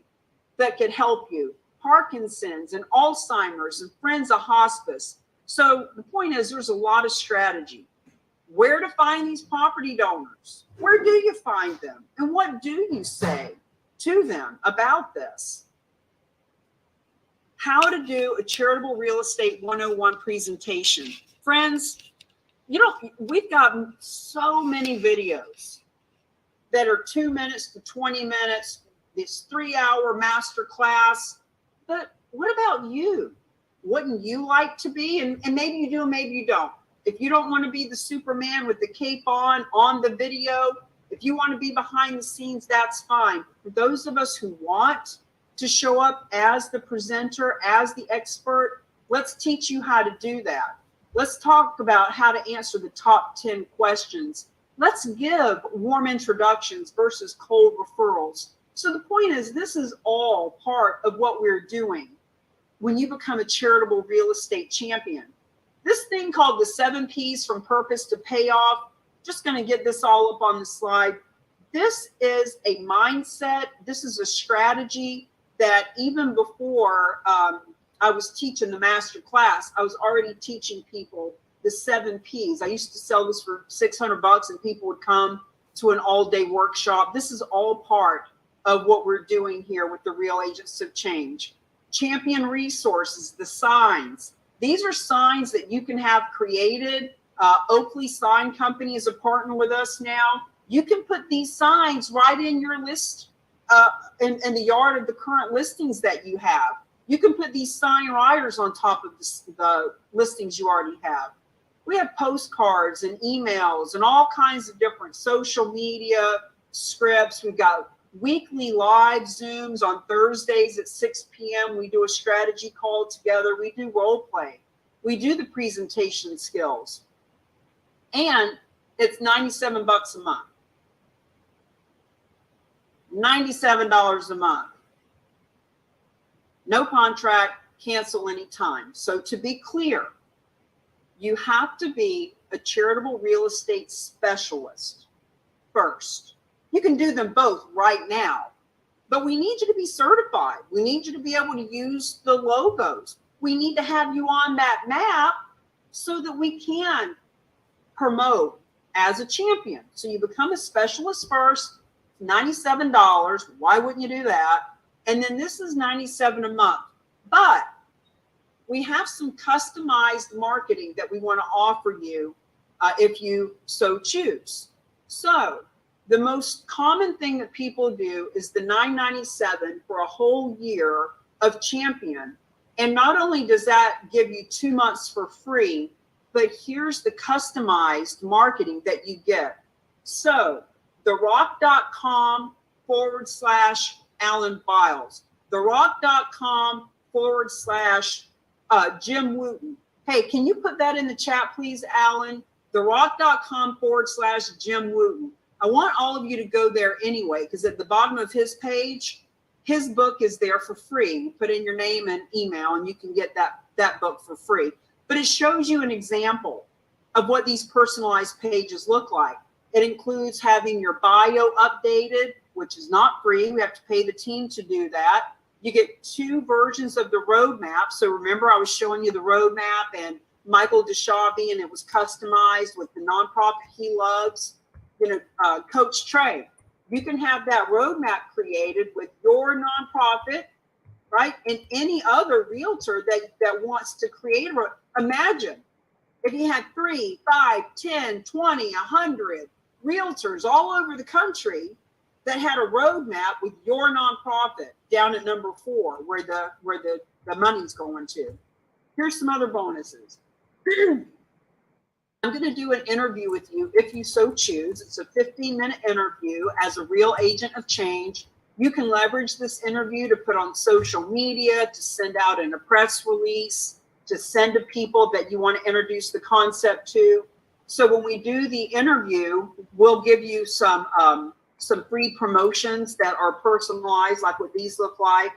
We'll give you a customized Zoom background. So as you can see mine behind me, you can have something like that. We've got a few different variations, and these are some basic concepts that we will personalize for you. You'll get an autographed copy of the book. So as a champion, when you pay annually, you just get the payment out of the way, then I'll autograph a book and mail it to you right away. I want to schedule a 30-minute one-on-one session with you about what's next, because I know this is a lot of information and it's very overwhelming. But when you do the full package there, we'll have this session to talk about what's next. Cause marketing campaign. Remember all those flyers we were showing with Realtors for Recovery and Habitat for Humanity and all those cause marketing campaigns that I was doing for years before I learned about charitable gifting of real estate. This campaign, it used to be, we were looking for an event hall and what golf course were we going to do it at and all those types of things. But this is still so super valuable around mindset and language and how to communicate with people about your passion. So this is a bonus. This was actually a $1997 product for several years. And that's a bonus when you do the $997 for the full year champion package and get the 2 months free.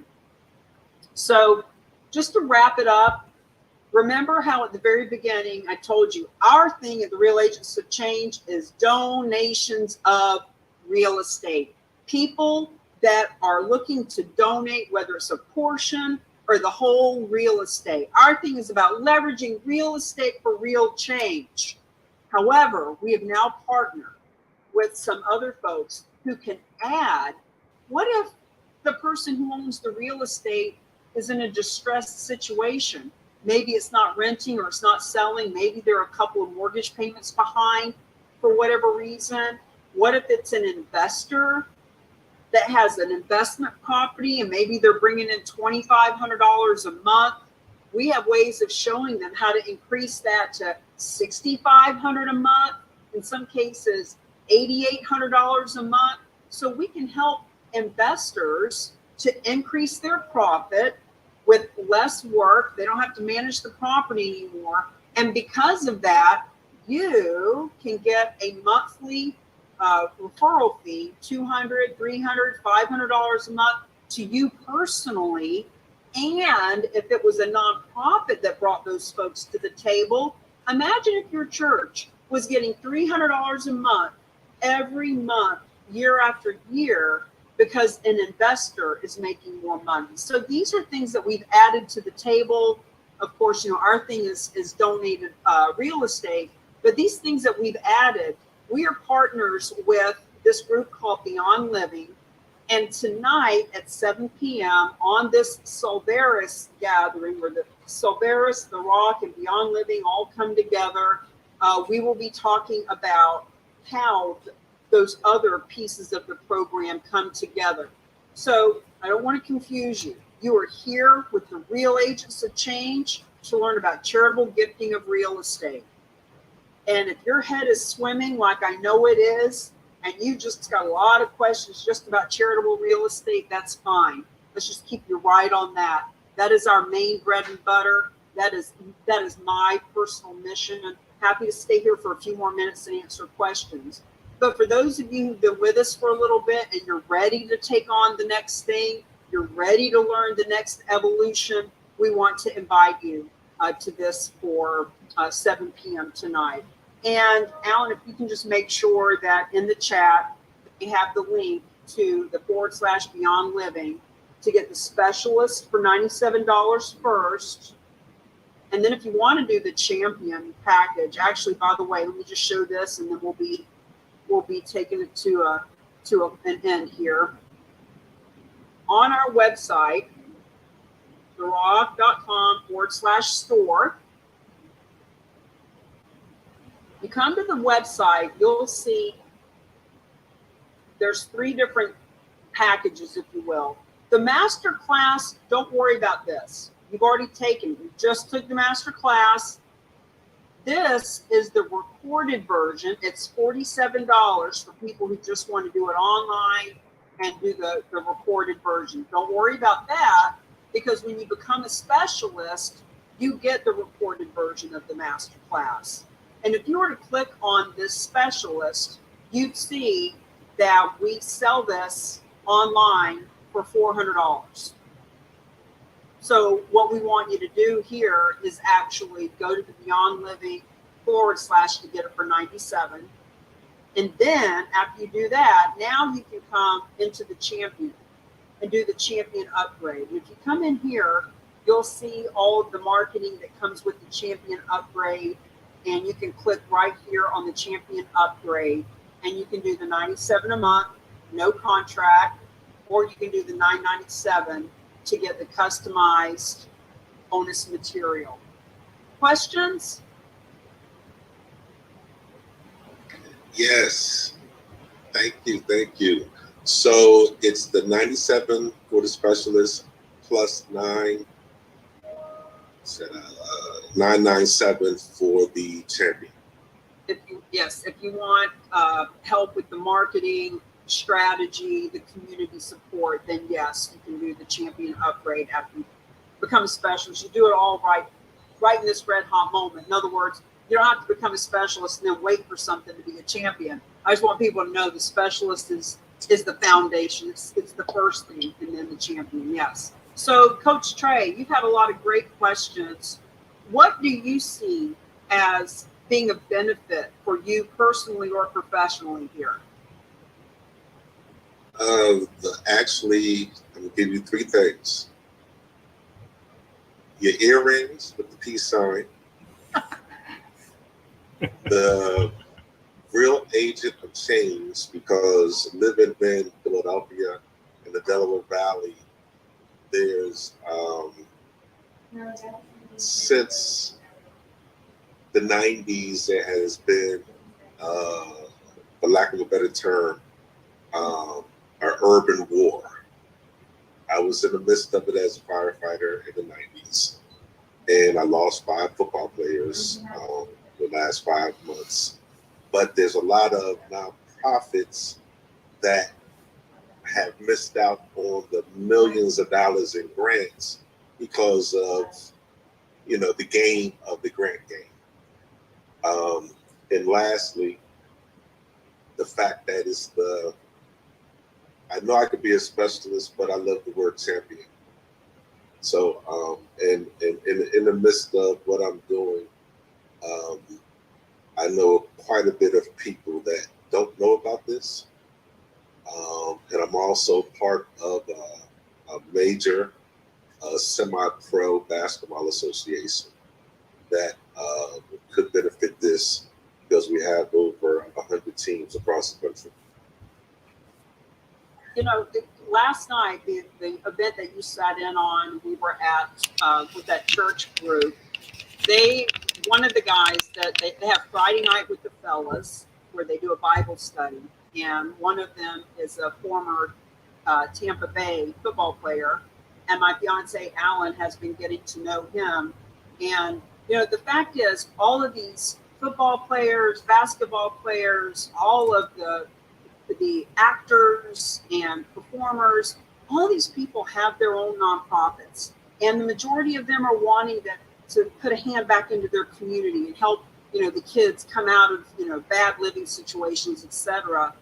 They just need to know, because they have real estate, and all the nonprofits that are coming at them have their hand out for cash, and the fact is, there's only so much cash anybody has. So for you to be visionary enough to see that those players need to know that there is a better way for them to give.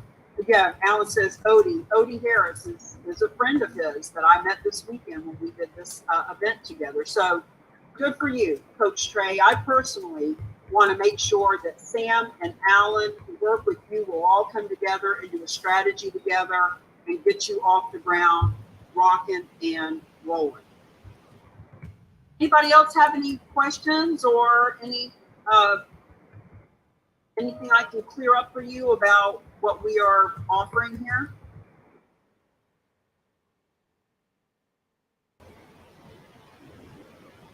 Well, we wrapped it up a little bit over 3 hours. It was a good timing. Now remember, we do this the first and the third Tuesday every month right now live.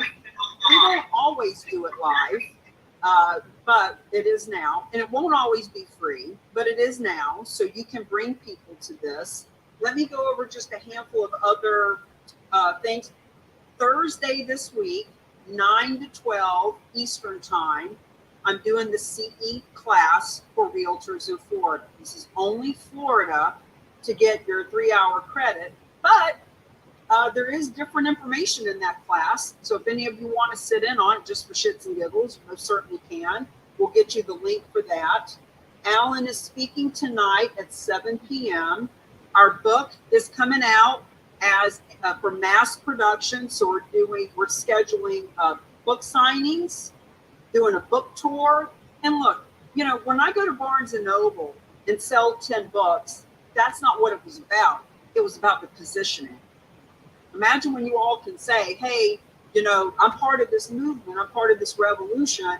And, you know, at 4 o'clock, she's doing a book signing at Barnes and Noble. And at 7 o'clock, she's going to be at our church telling us how this can fund our church by the millions. In other words, it's just great for positioning.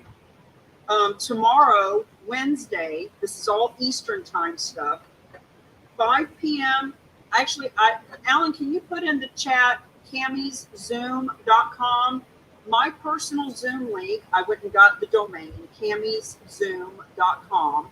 So what I'm getting ready to share with you is at that link, 5 p.m., going over how nonprofits can 6 times their donations from the donors they already have. 6 p.m., I'm going over the presentation directed towards realtors, how realtors can create purpose-driven career listing, donating real estate. And at 7 p.m. tomorrow, I'm inviting CPAs, tax accountants, attorneys, people that need to know about the tax benefit at this late time of the year. We are creating some Did you say 6 or 7 p.m. tomorrow night, please, Tammy? 6 p.m. is for realtors, 7 p.m. is for CPAs, people talking about the tax benefit. Thank you. Yep, you're welcome. We're doing something with the Church Guy Network. So Church Guy with EXP is wanting us to help bring this to 50,000 churches around the country. So we're creating some specific language and videos specifically for Christ-centered, faith-based individuals. 28% of all giving is through religion, so that's a big niche and a big need.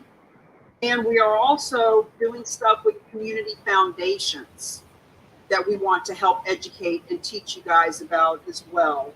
So last thing, who do you know that owns real estate companies, mortgage companies, title companies? We partnered with the Mergers and Acquisition Group, and we can help, because this, especially right now with what's getting ready to happen in the real estate market, people are either going to want to grow or go. They're either going to retire or start to hire. And what I want to say is, if you can refer us to someone that is wanting to sell their business or acquire new locations, on average, your finder's fee will be 2% of the sales price. So if it's $1 million real estate office, you just made 20 grand for referring them. If it's a $5 million title company, do the math. That's a lot of money. It's 100 grand in referral fee. So the company that we're working with doesn't want thousands and thousands of people. They brought in 25 of us that have connections. So you can't work for them, but you can help bring us the deal, and we will give you a hefty finder fee.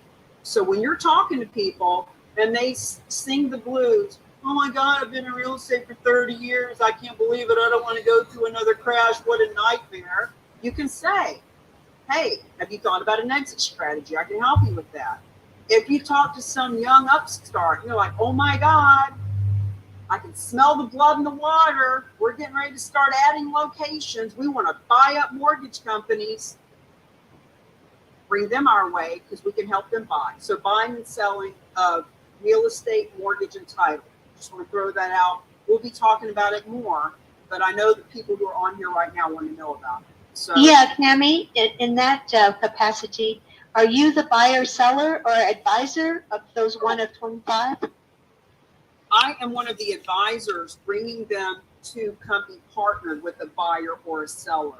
So it's a mergers and acquisitions, real estate mergers and acquisitions is the name of the company. And they are focused only on the real estate industry. They don't want dry cleaners. They don't want, auto dealerships. They only want real estate focused businesses. They'll help them buy and sell. All right, friends, I just want you to know how much I appreciate you, your passion, your commitment.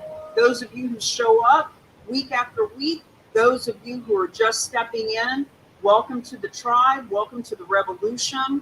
And it's only getting bigger and better every time we do this class. So bless you. You all have my number. You can friend us on Facebook, join the Facebook group. We got free information over there. A lot of stuff on YouTube. Always happy to help however we can. So see you next time. Bye-bye.